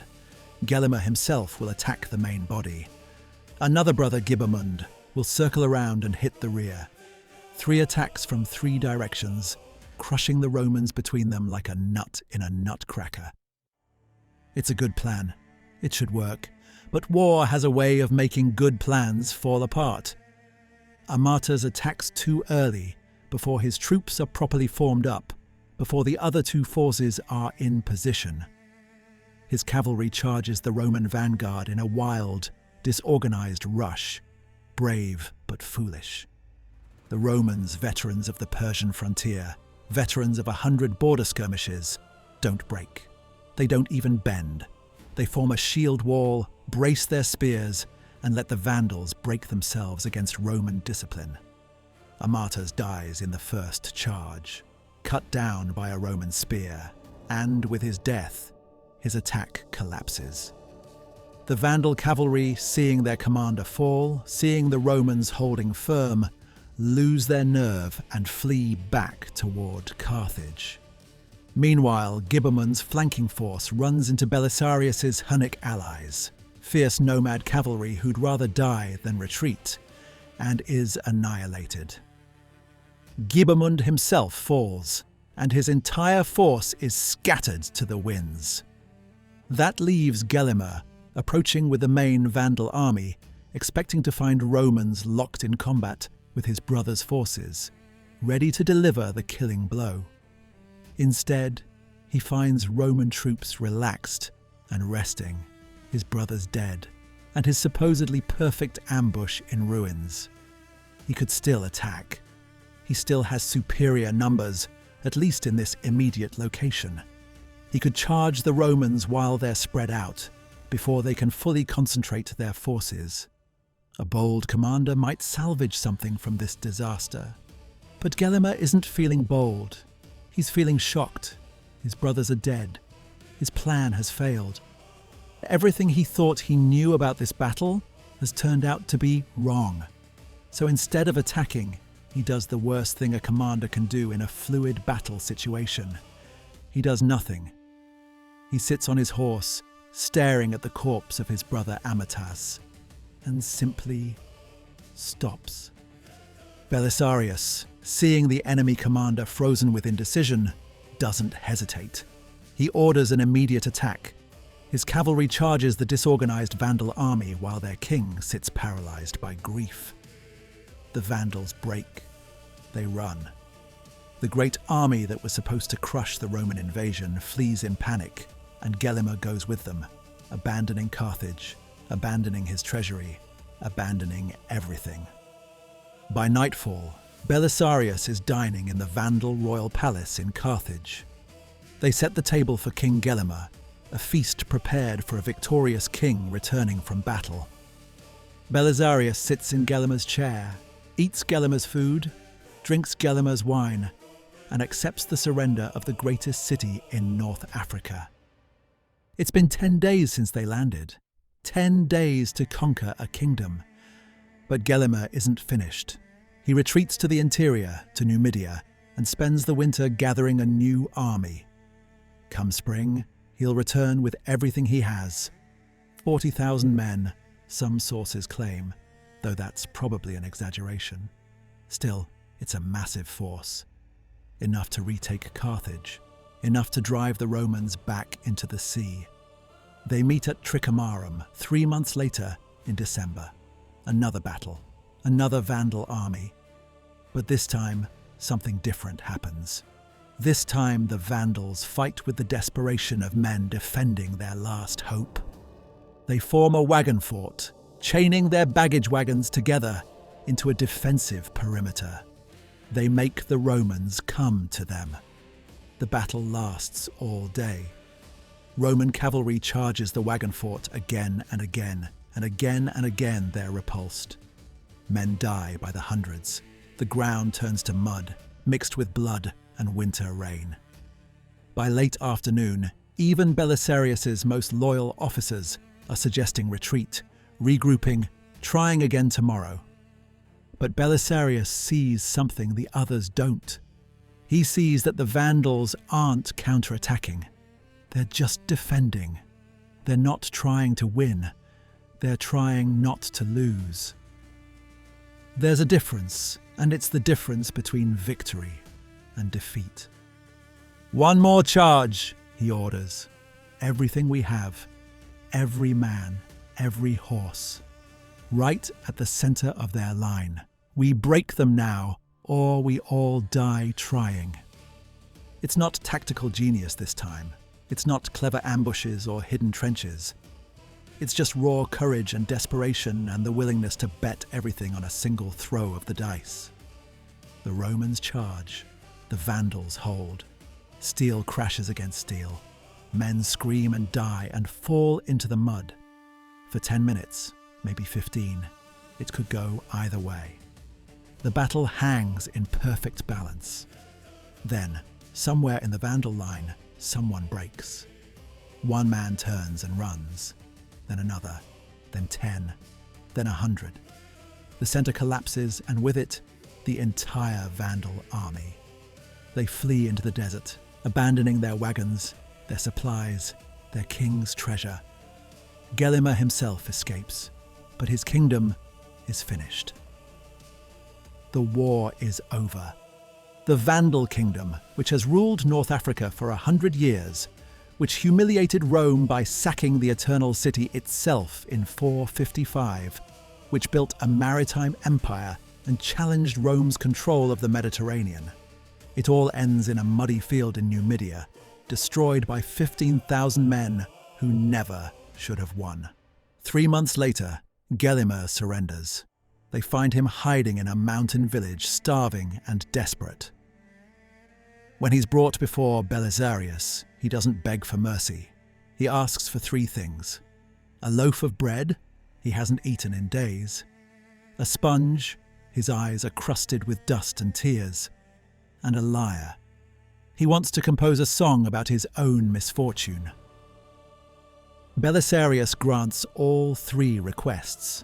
Then he sends the former king to Constantinople in chains, but comfortable chains. Gelimer will live out his days as a pensioner of the empire, given estates in Galatia, allowed to keep some of his wealth. It's a merciful end for a defeated enemy. In August of 534, exactly 1 year after landing in Africa, Belisarius returns to Constantinople. He brings with him treasures unseen since the days of Titus, the spoils of Carthage, the wealth of the Vandal kings, and among them, incredibly, miraculously, the sacred objects taken from Jerusalem when the temple was destroyed in 70 AD. The menorah, the table of shewbread, objects that haven't been seen in nearly 500 years. The city erupts in joy. It's not just a military victory. It's not even just the recovery of a lost province. It's validation, proof that Rome isn't finished, proof that the empire can still achieve greatness, proof that the old glory isn't completely dead. The emperor reluctantly grants Belisarius a triumph, the first given to a private citizen in 5 centuries. The ancient ceremony, unchanged since the days of Julius Caesar. Belisarius rides through the streets of Constantinople in a chariot, dressed in purple, while the entire city cheers. Before him walks Gelimer in chains, the defeated king of the Vandals, proof of Roman supremacy. Behind him march his troops, the men who conquered Africa, singing songs of victory. It should be his zenith, his moment of perfect glory, the validation of everything he's suffered, everything he's sacrificed, everything he's endured. But Belisarius, riding in that chariot through streets lined with cheering crowds, feels only emptiness. He looks at Gelimer walking in chains and sees a man who fought for his kingdom and lost. He looks at the treasures from Jerusalem and wonders how many times they'll be looted, how many empires will rise and fall before someone finally leaves them in peace. He hears the cheers and knows that half the people shouting his name have already forgotten the 30,000 dead in the Hippodrome. That night, alone in his palace, he writes a letter to an old friend from his frontier days. The letter doesn't survive, but Procopius mentions it in his histories. Belisarius wrote, "I have conquered a kingdom and feel like I've lost a war. They cheer me today. How long until they fear me? How long until the emperor who celebrates me decides I'm too dangerous to let live?" It's prophetic, because even as Constantinople celebrates, even as Justinian publicly honors his greatest general, seeds of suspicion are being planted. Whispers in the court, quiet suggestions from advisors. He's very popular with the troops. The people love him. He could be dangerous. And Justinian listens. He always listens to suspicion, because that's how you survive as emperor. You trust no one. You suspect everyone, especially the successful ones, especially the popular ones, especially the ones who've proven they can do the impossible. The triumph Belisarius receives is the last he'll ever be granted. Because from this moment on, Justinian's greatest general becomes Justinian's greatest threat. Not through any ambition on Belisarius's part, he genuinely has no desire for the throne, but through the simple fact of his competence, through the terrible reality that a man who can conquer kingdoms can also take them. The next command comes within a year. Italy, the Gothic kingdom. Another impossible mission. Another chance for glory and destruction. And this time, Justinian makes sure to give Belisarius just enough support to succeed, but not quite enough to make it easy. This time, the emperor wants his general to remember who holds the leash. Part 4. The Italian Labyrinth. 536 to 540. AD, the siege that tested everything. Italy. The word itself carries weight for any Roman. This is the heartland, the birthplace of the empire, the land where Rome itself still stands. Diminished, reduced, a shadow of its former glory, but still Rome. For 100 years it's been ruled by the Ostrogoths, barbarians who adopted Roman ways, who ruled in the name of the Roman Senate, who tried to preserve what they'd conquered rather than destroy it. In some ways, they've been better stewards of Rome than Rome's own emperors. But Justinian wants it back. Not because it's profitable. It isn't, not anymore. Not because it's strategic. There are easier conquests. But because it's Italy. Because Rome is there. Because reclaiming Italy means reclaiming the very heart of the empire, the symbolic center of Roman power. And if Belisarius could take Africa with 15,000 men, surely he can take Italy with, how many does Justinian give him? 7,000. 7,000 men to conquer a kingdom of millions. 7,000 men to take on the Gothic army, which numbers in the hundreds of thousands. 7,000 men to reclaim the peninsula that took Rome centuries to conquer the first time. It's either the most audacious military gamble in history or the slowest execution ever devised. Maybe both. Belisarius lands in Sicily in 535, and the island falls almost without a fight. The Goths barely resist. Why would they? It's an island, far from their power base in the north, and they're dealing with succession crises and internal politics. Let the Romans have Sicily. It's not worth the fight. Naples is different. Naples is a fortress, with walls that have stood since before Christ, with a garrison that's loyal to the Gothic king, with a population that's not sure whether these liberating Romans are better than the Goths they know. Belisarius besieges the city for weeks. His troops dig siege lines. They build siege towers. They prepare for a long, brutal assault that will cost hundreds of lives and might not even succeed. Then, a miracle. Or rather, an aqueduct. One of Belisarius's soldiers, exploring the area around the walls, discovers an ancient aqueduct that once brought water into the city. It's been partially blocked, but not completely. A man could crawl through it. 100 men could crawl through it. An entire assault force could enter the city through the sewers, bypass the walls entirely, and open the gates from inside. It's brilliant. It's unexpected. It's also absolutely terrifying for the men who have to do it. "You want us to crawl through a sewer?"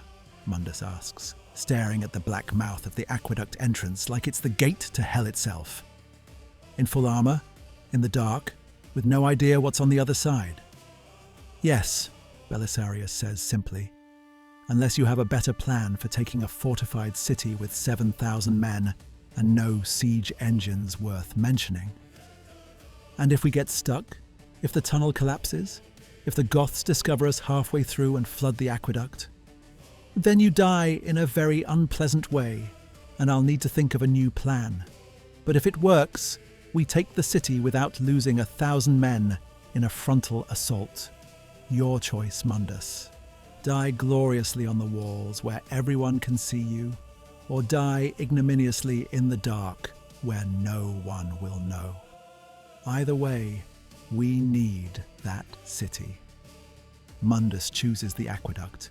He leads 200 men into that black tunnel, crawling through cold water and filth and complete darkness, never knowing if the next turn will bring them to their goal or to their tomb.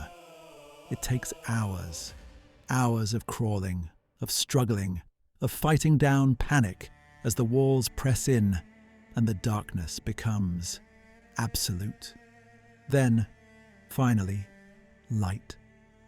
They emerge inside the city, in the basement of an abandoned warehouse, covered in filth but alive and undetected.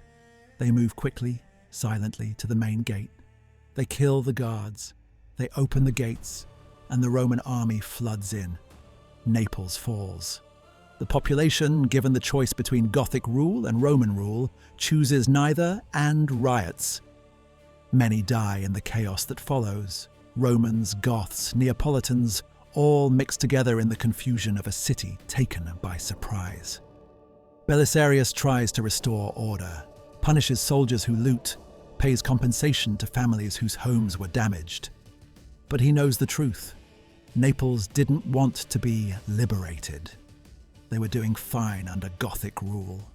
The only people who wanted this war were emperors and generals playing games with other people's lives.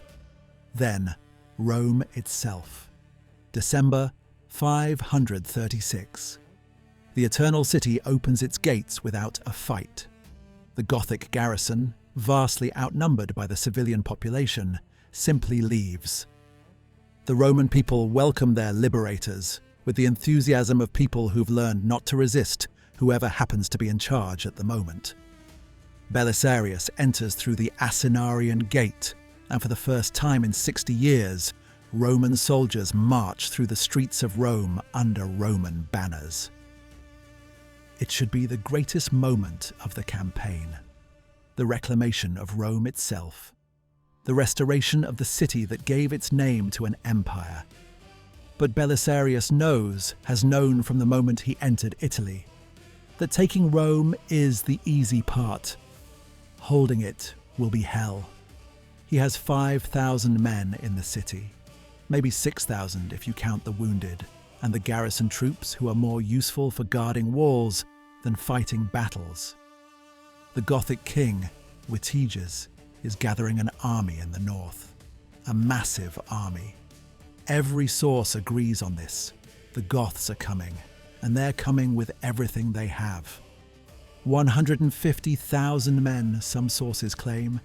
That's probably an exaggeration. The real number is probably closer to 70 or 80,000. But even if we're conservative and say 50,000, it's still 10 times what Belisarius has. And they're going to besiege Rome. The siege begins in March 537 and lasts for a year and 9 days. Let that sink in. A year and 9 days. 409 days of constant danger, constant hunger, constant death.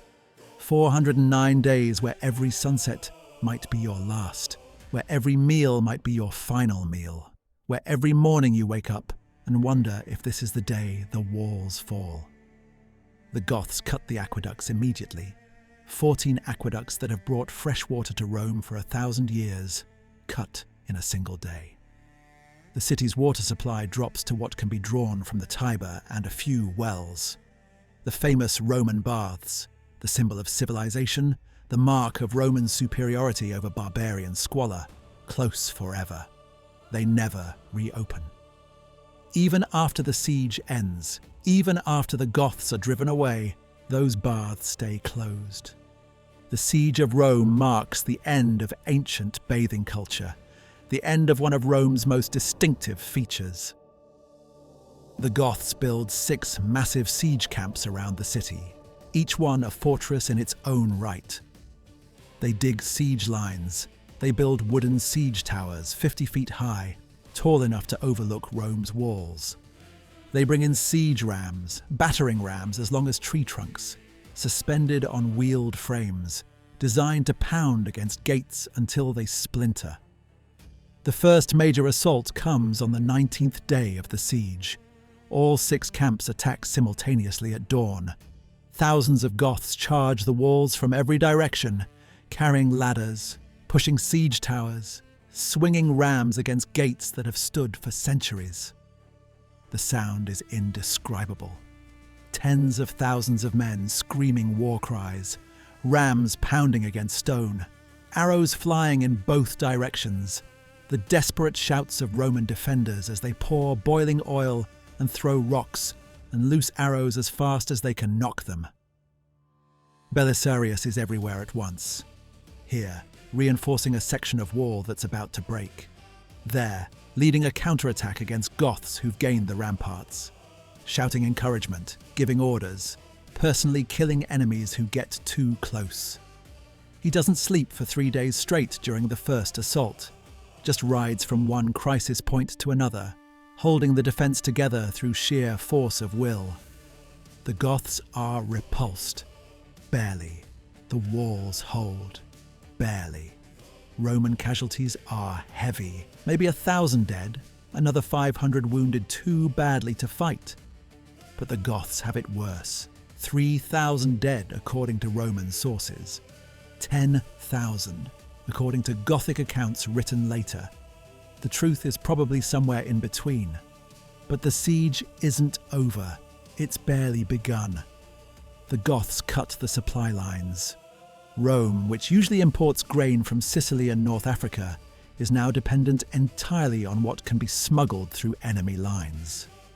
Rationing begins immediately. The wealthy complain. The poor starve. The soldiers get priority, which means the civilians get less, which means tension rises daily. By summer, people are eating horses. By fall, they're eating dogs and cats. By winter, there are whispers of worse things, of bodies disappearing from cemeteries, of stew that tastes strange and no one asks what's in it. Belisarius does everything he can, sends cavalry raids to capture Gothic supply trains, organises smuggling operations to bring grain upriver from Ostia, enforces rationing with an iron fist. But there's only so much one general can do when 1 million people are slowly starving. The Goths try tunnelling under the walls. Roman engineers counter-tunnel and collapse the Gothic excavations. The Goths try damming the Tiber to flood the lower parts of the city. Roman work parties break the dam under cover of darkness. The Goths try spreading disease by throwing dead animals over the walls. Romans throw them back, along with insults. It becomes a war of attrition. Not glorious battles with dramatic turning points, but a slow grind where every day you lose a few more men, a few more civilians, a few more buildings, to fires started by Gothic incendiaries. It's the kind of war where there are no heroes, only survivors. The kind of war that breaks men slowly, piece by piece, day by day. Procopius, still serving as Belisarius' secretary, writes later about the psychological toll. Men who had been brave soldiers became shadows. Women who had been beautiful became skeletons. Children who had played in the streets learned to fight over scraps of mouldy bread. The siege didn't just threaten to take Rome. It took something from everyone who lived through it, some essential piece of humanity that war always costs, but rarely acknowledges. Belisarius writes to Justinian, begging for reinforcements. The messages get increasingly desperate. Send men. Send food. Send something, anything, or Rome will fall. Justinian sends nothing, or rather, he sends promises. Reinforcements are coming. Supply ships are being prepared. Have faith. But nothing arrives. because Justinian is fighting wars on 3 fronts now: Persia in the east, Italy in the west, and his own paranoia in Constantinople. And reinforcing Belisarius, making him strong enough to hold Rome easily, would make him dangerous. Better to keep him weak, better to keep him desperate, better to ensure that any victory he wins is bloody and hard fought, and leaves him too exhausted to threaten the throne. In December 537, 9 months into the siege, Belisarius decides on a desperate gamble. He can't break the siege from inside. He doesn't have enough men to attack all 6 Gothic camps simultaneously. But what if he doesn't need to attack all 6? What if he just needs to prove to the Goths that they can't win? What if he can make them doubt? He chooses the largest Gothic camp, the one closest to the Pincian Gate. In the middle of the night, in the freezing rain, he leads a sortie. 2,000 cavalry, the best he has, the veterans of Africa and Dara, and 100 small engagements.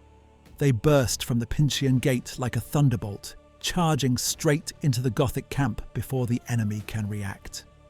They kill everyone they can reach: sentries, soldiers sleeping in their tents, officers who come running to see what the commotion is. They set fire to the siege engines, the towers and rams that the Goths have spent months building. They scatter the horses. They destroy supplies. 20 minutes of concentrated chaos. Then they retreat, vanishing back into the city before the other Gothic camps can respond, before Witiges can organize a counterattack. They leave behind a burning camp, hundreds of dead Goths, and a message. Rome can still bite. Rome can still hurt you. Rome isn't beaten yet. The psychological effect is greater than the military one. The Goths, who thought they were slowly strangling Rome, who believed it was only a matter of time before the city fell, suddenly doubt. If Belisarius can sortie with 2,000 men and destroy a camp, what else can he do? If Romans can attack in the middle of a siege, are the besiegers really in control? Winter turns to spring. The siege continues. Men die of wounds, disease, starvation, despair. The walls crumble in places from the constant assault. The civilian population dwindles as the old and the young and the weak succumb.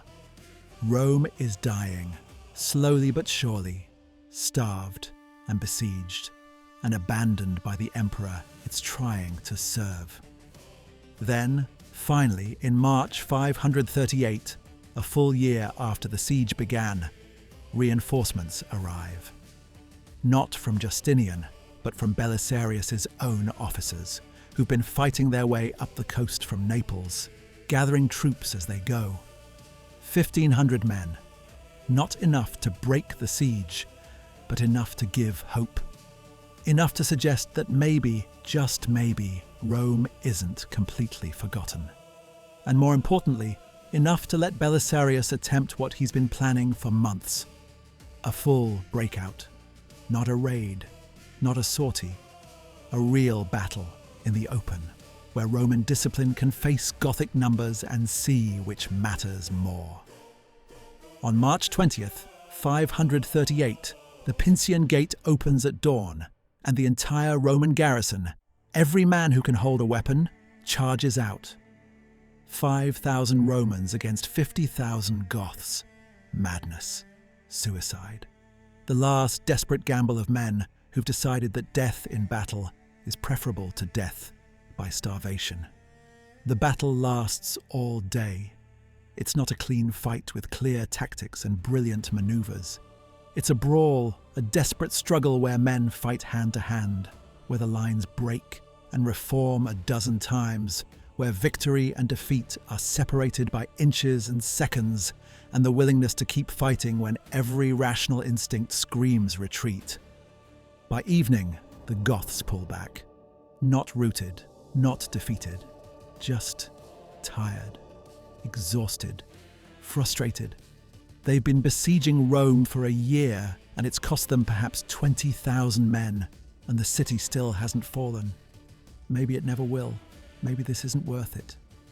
A week later, Witiges lifts the siege. The Gothic army withdraws north, leaving behind their siege camps, their dead, and their dreams of taking Rome. They haven't been defeated in a traditional sense. They could have stayed. They could have kept trying. But sieges are expensive, in gold and lives and morale, and sometimes the cost becomes too high. Rome is saved. Barely. Belisarius has held an impossible position with impossible odds for over a year. He's saved the Eternal City with a handful of men against an army that should have crushed him in days. But at what cost? The city's population has dropped by a third. Thousands are dead from starvation, disease, combat. Ancient aqueducts are destroyed. Monuments have been damaged. The city that was once the center of civilization, the shining example of Roman power and prosperity, is now a ruin held by Romans who can barely afford to keep it. And Justinian's response to this miracle, this impossible victory, he recalls half of Belisarius's army, sends them east to fight Persia, because the eastern frontier needs men, and Belisarius proved he can win with nothing, so why give him anything? The general who saved Rome is rewarded by being left too weak to hold what he's won. And the war in Italy, which should have ended with the relief of Rome, drags on for another decade of brutal, grinding conflict that will leave the peninsula depopulated and destroyed. This is how empires treat their saviors, with suspicion, ingratitude, and the kind of calculating cruelty that ensures loyalty becomes its own punishment. Part 5. The Private War. The betrayal that broke the unbreakable. While history remembers Belisarius the general, the tactical genius, the conqueror of kingdoms, the defender of Rome, we must pause now to discuss Belisarius the man. And that means discussing his wife, Antonina, and the private war that destroyed him more thoroughly than any Persian army or Gothic siege ever could. Antonina is a puzzle wrapped in scandal and dressed in silk. She's Theodora's closest friend from their days in the theatre, which means she shares the Empress's history. Actress, courtesan, woman who clawed her way up from the streets to the heights of power. She's beautiful, charming, sophisticated. She's also cunning, manipulative, and absolutely ruthless in pursuing her own interests. When Belisarius marries her, exactly when is unclear, probably around 520 before he becomes famous, he's a young officer with modest prospects.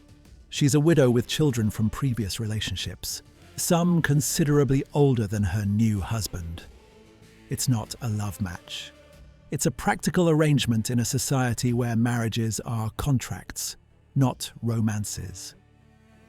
But then Belisarius becomes successful.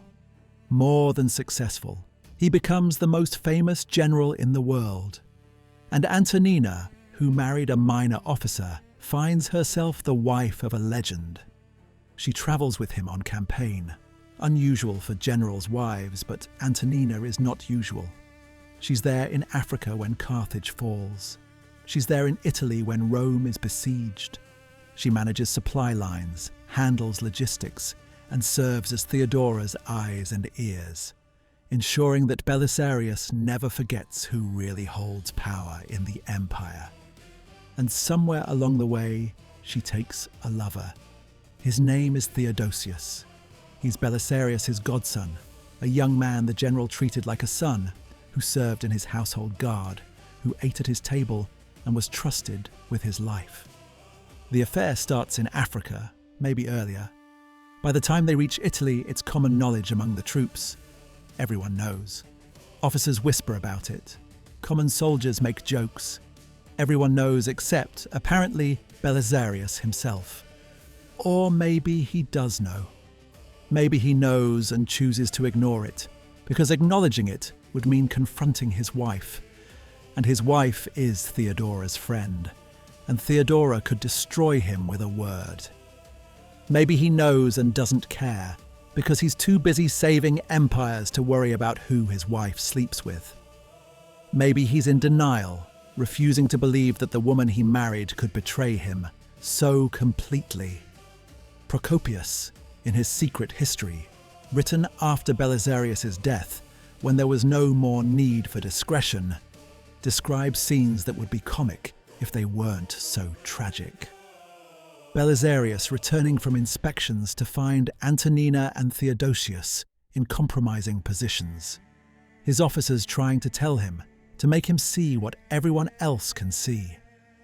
His refusal to believe them, his anger at their slander, his continued trust in a wife who's making him a laughingstock. There's a moment, described in painful detail by Procopius, when two of Belisarius' most loyal officers, Constantine and Bessus, physically drag Theodosius before him, presenting proof of the affair that even Belisarius can't ignore. Letters, witnesses, evidence so clear that denial becomes impossible. And Belisarius, the man who faced down 150,000 Goths, who conquered kingdoms, who never showed fear on any battlefield, breaks down and weeps. Not rage, not anger, just grief. The grief of a man who's given everything to duty, everything to loyalty, everything to service, and discovers that the one person who should have been loyal to him has betrayed him in the most intimate, most humiliating way possible. He banishes Theodosius from his household. He confronts Antonina. He tries, finally, to act like a betrayed husband instead of a general following orders.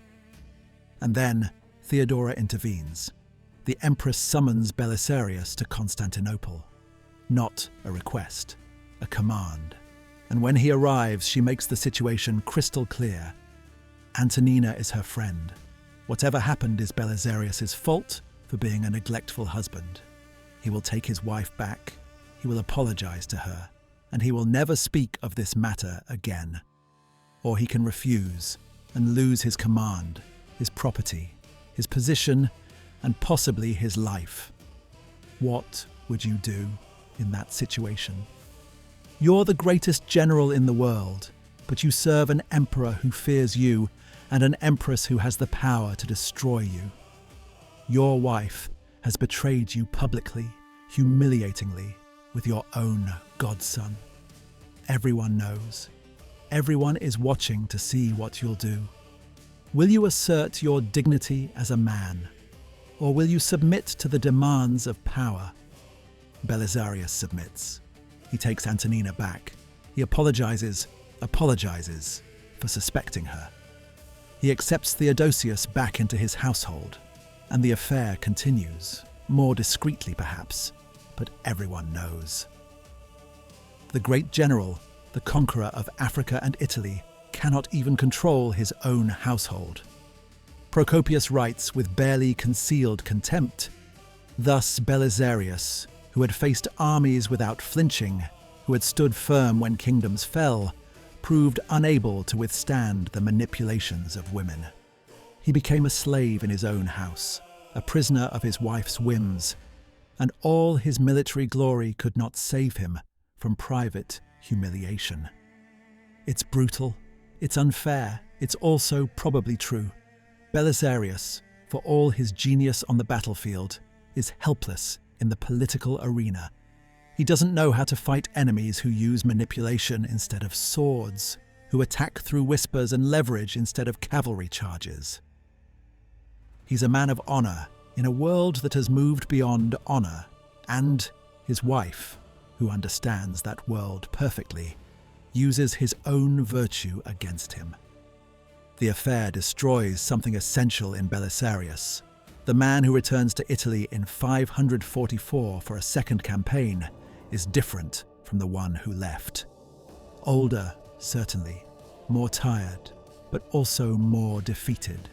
Not by enemies on the battlefield, but by betrayal at home. He fights on because that's what loyal soldiers do, but the fire is gone. The belief that virtue matters, that loyalty means something, that doing the right thing will eventually be rewarded. All of that dies in the face of Antonina's betrayal and Theodora's protection of it. His second Italian campaign is a disaster. Not through military failure, he still wins his battles, but through lack of support. Justinian sends him back to Italy with 4,000 men, no supplies, and instructions to reconquer the peninsula. It's impossible, and everyone knows it's impossible. And Belisarius spends 5 years trying to accomplish the impossible with nothing, while his wife makes a fool of him, and the emperor who sent him there ignores his desperate pleas for help. In 548, Theodora dies. The empress who protected Antonina, who humiliated Belisarius, who controlled the empire from behind the throne, she finally succumbs to cancer. With her death, something shifts. Justinian, without his wife's influence, recalls Belisarius from Italy. The general returns to Constantinople, still married to Antonina. What choice does he have?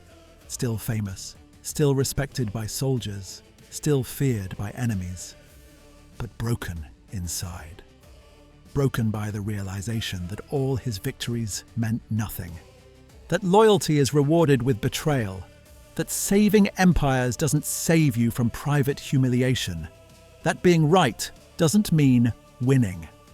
He lives in his palace, receives visitors who want to hear war stories, gives advice to younger officers, tries to write a manual on tactics that he never finishes.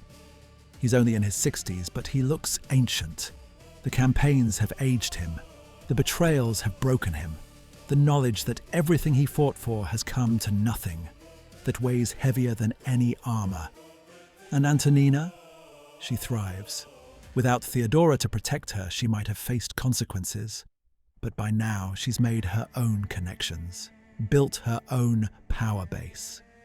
She lives in the palace with Belisarius, surrounded by luxury, entertaining Constantinople's elite, playing the part of the great general's noble wife. And Belisarius says nothing, does nothing, accepts it all with the same resignation he accepts everything else. This is perhaps the greatest tragedy of Belisarius's life.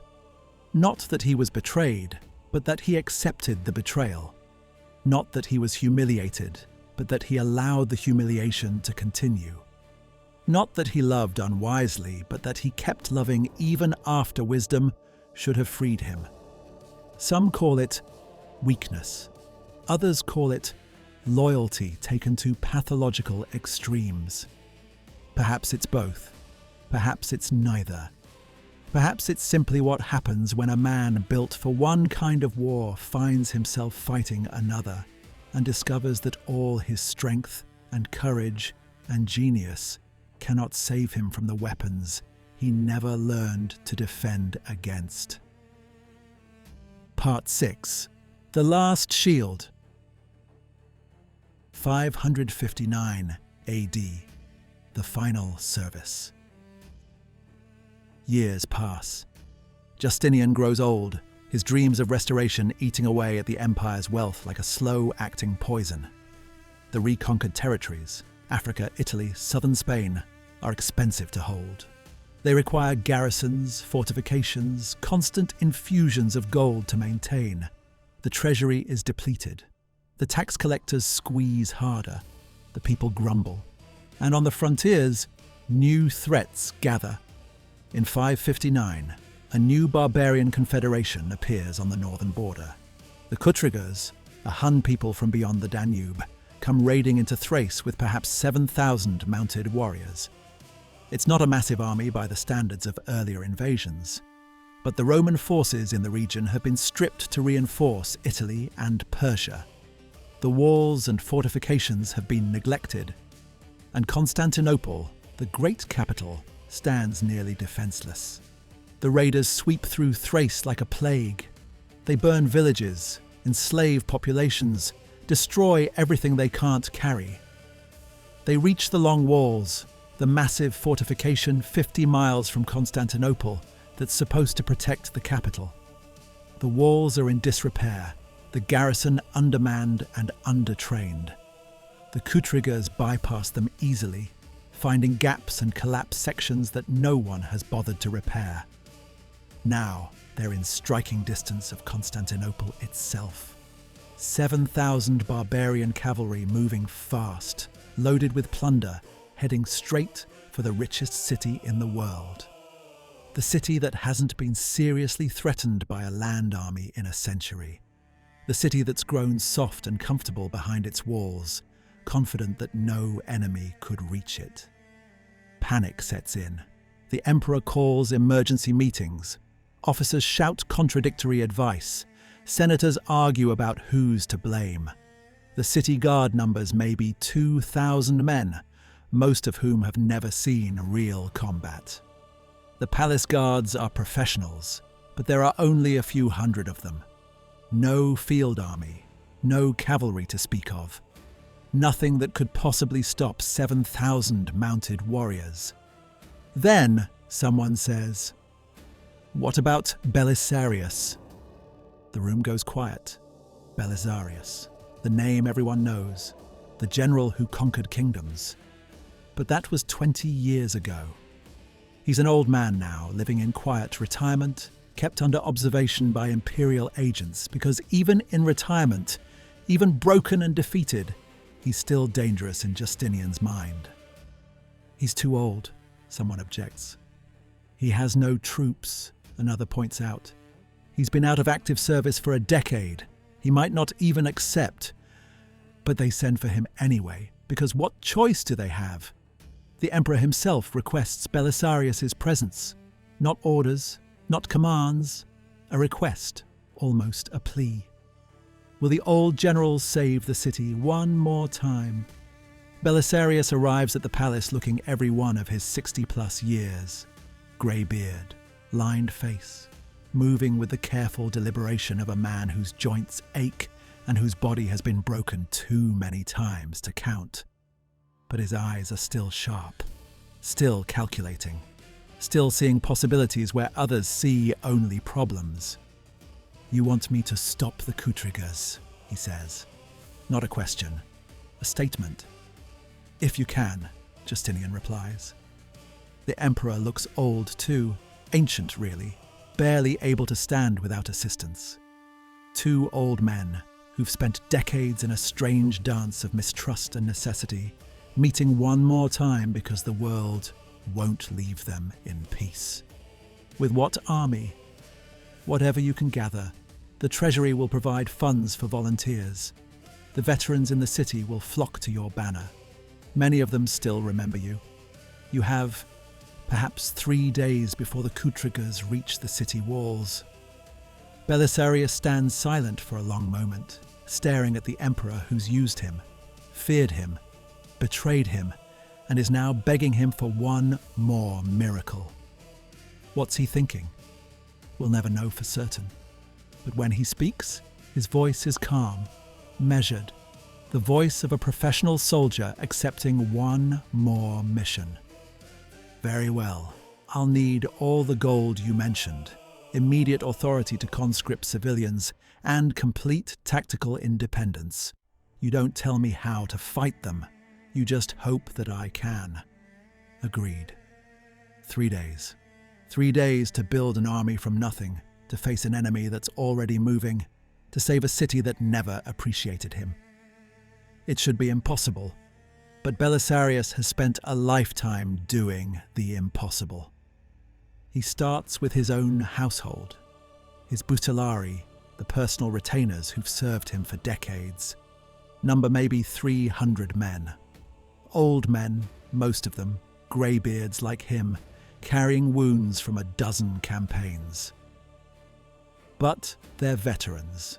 They know how to fight. They know how to follow orders. And they'd follow Belisarius into hell if he asked. Then he sends word through the city. The old general is taking the field again. Anyone who's ever served in the army, anyone who wants to defend the city, anyone who has a weapon and the courage to use it, come to the Campus Martius at dawn. Pay is double rates. Food and equipment provided. Honor and glory guaranteed. By dawn, he has 1,500 men, mostly old veterans drawn by nostalgia and the chance to serve under the legendary general one more time. A few young men seeking glory, some merchants and shopkeepers who've never held a sword but figure it's better than cowering behind walls. It's not an army, it's barely a militia, but it's what he has. He addresses them in the grey pre-dawn light, standing on a wagon so everyone can see and hear him. His voice carries across the field, strong despite his age. Most of you know who I am. Some of you fought under my command in Africa or Italy. Some of you have only heard stories. Let me tell you the truth. Those stories are exaggerated. I'm not a miracle worker. I'm not blessed by God or touched by fortune. I'm just an old soldier who survived longer than most by understanding one simple fact. Wars aren't won by the bravest armies. They're won by the smartest ones. He pauses, looking at the assembled men, old and young, experienced and raw, united only by desperation and the slim hope that this legendary general might save them. The Kutrigas outnumber us 5-1. They're professional raiders, men who've spent their entire lives on horseback. They're fast, mobile, and they know we're weak. If we meet them in open battle, we lose.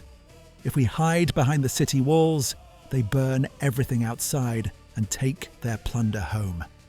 Both options are unacceptable. So what do? Someone shouts from the crowd. Belisarius smiles. It's a tired smile, but there's something of the old fire in it. We cheat, we lie, we make them see what we want them to see and believe what we want them to believe. We convince them that this is a trap, that they've walked into an ambush, that the smart move is to run. And when they run, we let them go and claim victory. It's the same strategy he used at Dara 30 years ago. The same understanding that perception matters more than reality, that what the enemy believes is more important than what's actually true. Age hasn't dulled his mind, even if it's weakened his body. He marches his 1,500 men out of Constantinople toward the approaching Kutrigas, but he doesn't march them as a single force.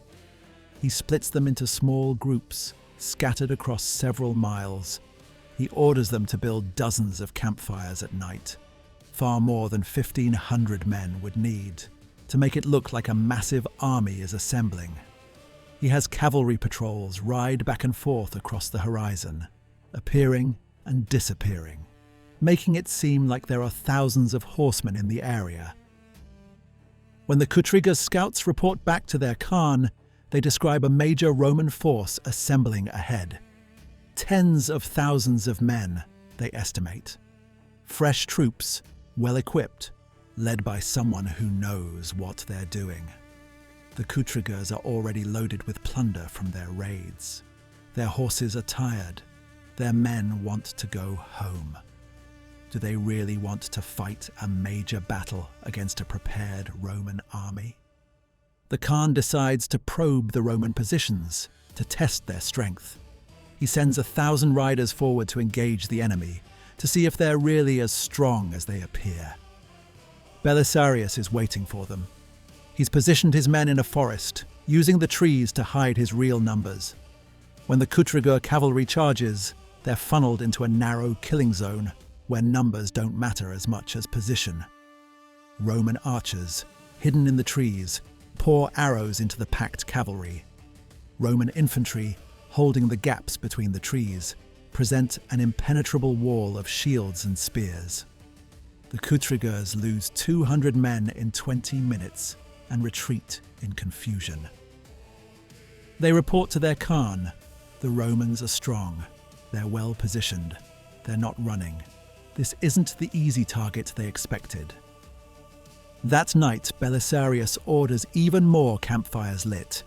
He He has his men march in circles around the camps, appearing and reappearing in different places, making noise, creating the impression of a vast army settling in for a siege. The outrigers, watching from a distance, count the fires and estimate the Roman force at 20 or 30,000 men. It's all illusion, all theatre, but it works. The next morning, the outriger army turns north and rides away, not routed, not defeated, just deciding that this prize isn't worth the cost. They have their plunder, they have their slaves. Why fight a major Roman army when they can just go home? Constantinople is saved, without a major battle, without significant bloodshed, just by convincing the enemy that attacking would be a mistake. It's perhaps Belisarius's greatest victory, not through strength or courage or tactical brilliance in battle, but through pure psychology, through understanding what makes an enemy decide to fight or flee. The city celebrates, of course, but there's no triumph this time, no parade through the streets, no honours or rewards. Justinian thanks Belisarius privately, dismisses him, and immediately begins worrying again about whether his too competent general might be a threat. Belisarius returns to his palace, to his wife who betrayed him, to his retirement that isn't really retirement because the emperor's spies still watch him constantly. He saved Constantinople one final time. He's proven at 60 years old that he's still the most capable general in the empire, and his reward is to be forgotten as quickly as possible, lest his competence become threatening again. Epilogue: The Blind Beggar. The legend and the truth. There's a story they tell in Constantinople, generations after Belisarius died. They say that Justinian, in his paranoia, accused his greatest general of treason. They say he had Belisarius's eyes put out, blinded as punishment for imagined plots. They say the greatest general in Roman history spent his final days begging for coins on the streets of the capital, crying out, "Give a coin to Belisarius, who once was great." It's a powerful story, a tragic story, the perfect ending for a tragedy about loyalty and betrayal, about service and ingratitude, about a man who gave everything and received nothing. It's the story medieval artists painted, the story poets wrote about, the story that made Belisarius famous again centuries after his death. It's also almost certainly not true. The historical record shows that Belisarius died in March 565, just 8 months before Justinian himself. He died in his palace, surrounded by his household, probably from natural causes. He was probably around 65 years old, a good age for a man who'd spent his life at war. There's no contemporary evidence of blinding, no evidence of begging, no evidence of the dramatic fall from grace that later generations imagined. But the myth persists. Why? Because it's true in a deeper sense, even if the facts are wrong. Because Belisarius was blinded, not literally but figuratively, blinded by loyalty to an emperor who never trusted him, blinded by devotion to an empire that used him and discarded him, blinded by the belief that virtue and honor and courage still mattered in a world that had moved on to more pragmatic considerations. And he did beg, in a way. Every letter he sent from Italy pleading for reinforcements, that was begging. Every time he accomplished the impossible with insufficient resources, hoping this time he'd finally earn Justinian's trust, that was begging. Every time he took back his unfaithful wife because refusing would cost him everything, that was begging. The literal begging on the streets never happened. But the metaphorical begging, the desperate pleading of a loyal servant for the bare minimum of support, that happened constantly throughout his career. He defended the empire from Persians at Dara, from citizens in the Hippodrome, from Vandals in Africa, from Goths in Italy, from Huns at the walls of Constantinople. He won battles that shouldn't have been winnable. He held positions that shouldn't have been holdable. He served loyally when loyalty meant sacrifice, heroically when heroism meant horror, and faithfully when faith required him to betray his own dignity. And in the end,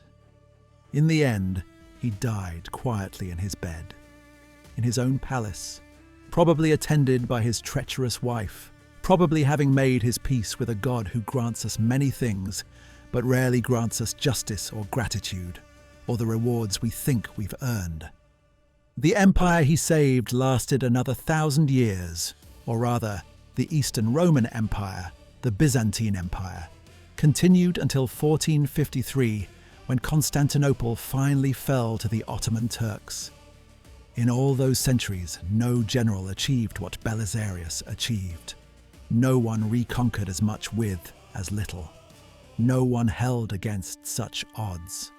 No one served so well while being trusted so little. His contemporaries knew this. Procopius, despite all his bitter criticisms of Belisarius's private life, wrote in his wars, "In military matters, no man of his time, nor probably of any time, could be compared to Belisarius."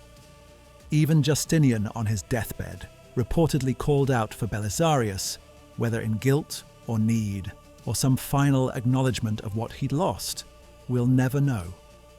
Later generations remembered him as the last of the Romans. Not because he was literally the last person to identify as Roman, the Byzantine Empire continued for centuries, but because he represented something that ended with him. The belief that the old virtues still mattered. The conviction that loyalty, courage, honor, and duty could triumph over politics, paranoia, and pragmatic brutality. He was wrong, of course. Those virtues didn't triumph. Loyalty got him betrayed. Courage got him sent on suicide missions. Honor made him a cuckold. Duty made him a tool. He saved an empire that never fully appreciated him, served an emperor who never fully trusted him, and won glory that brought him nothing but suffering. And yet, 15 centuries later, we're still telling his story. Not the story of the countless senators and courtiers and politicians who schemed and maneuvered and played the game better than Belisarius ever could. We remember the general who refused to play, the soldier who kept believing that doing the right thing mattered, even when all evidence suggested it didn't. Perhaps that's his real victory.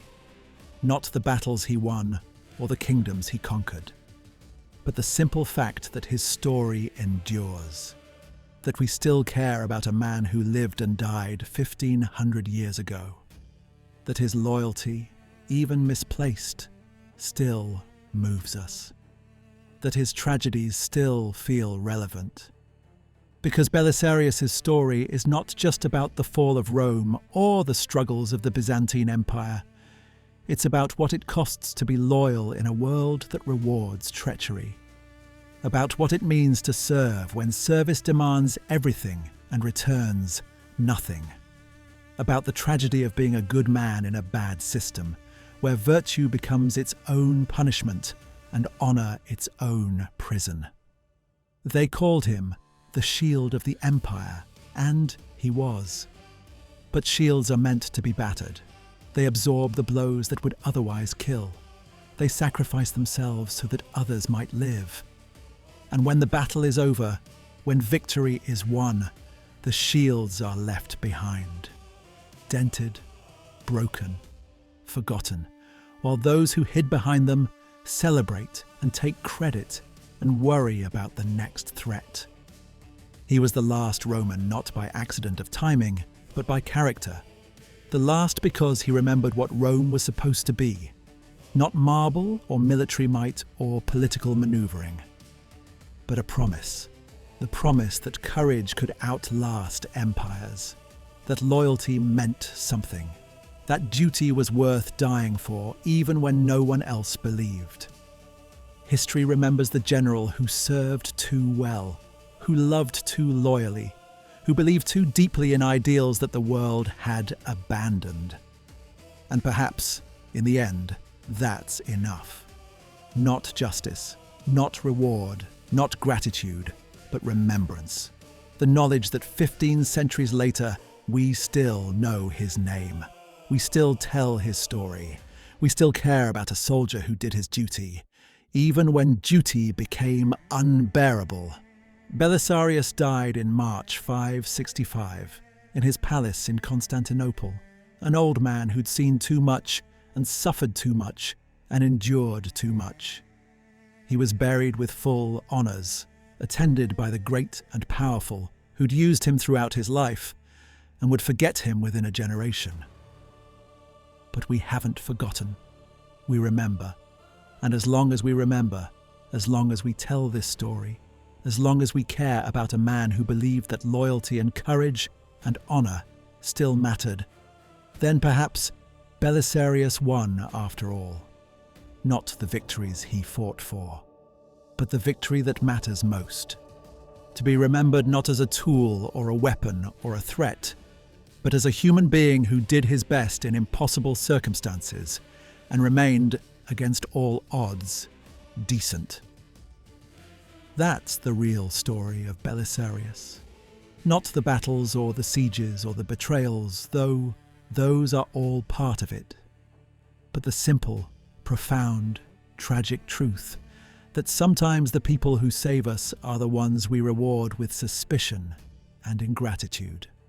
And sometimes they keep serving anyway, not because they're stupid or naive, but because they believe that someone has to remember what we're supposed to stand for, even when no one else does, especially when no one else does. That's what made him the last Roman. That's what makes his story eternal. That's what makes it worth telling 1,500 years after his death, to people he never could have imagined, in a world he never could have predicted, with technology he never could have conceived. Because as long as there are people who serve loyally and are rewarded with betrayal, as long as there are people who give everything and receive nothing, as long as there are people who keep believing in ideals that the world has abandoned, as long as that's true, Belisarius' story will matter. And perhaps, just perhaps, that's the real victory, the one that lasts. The end.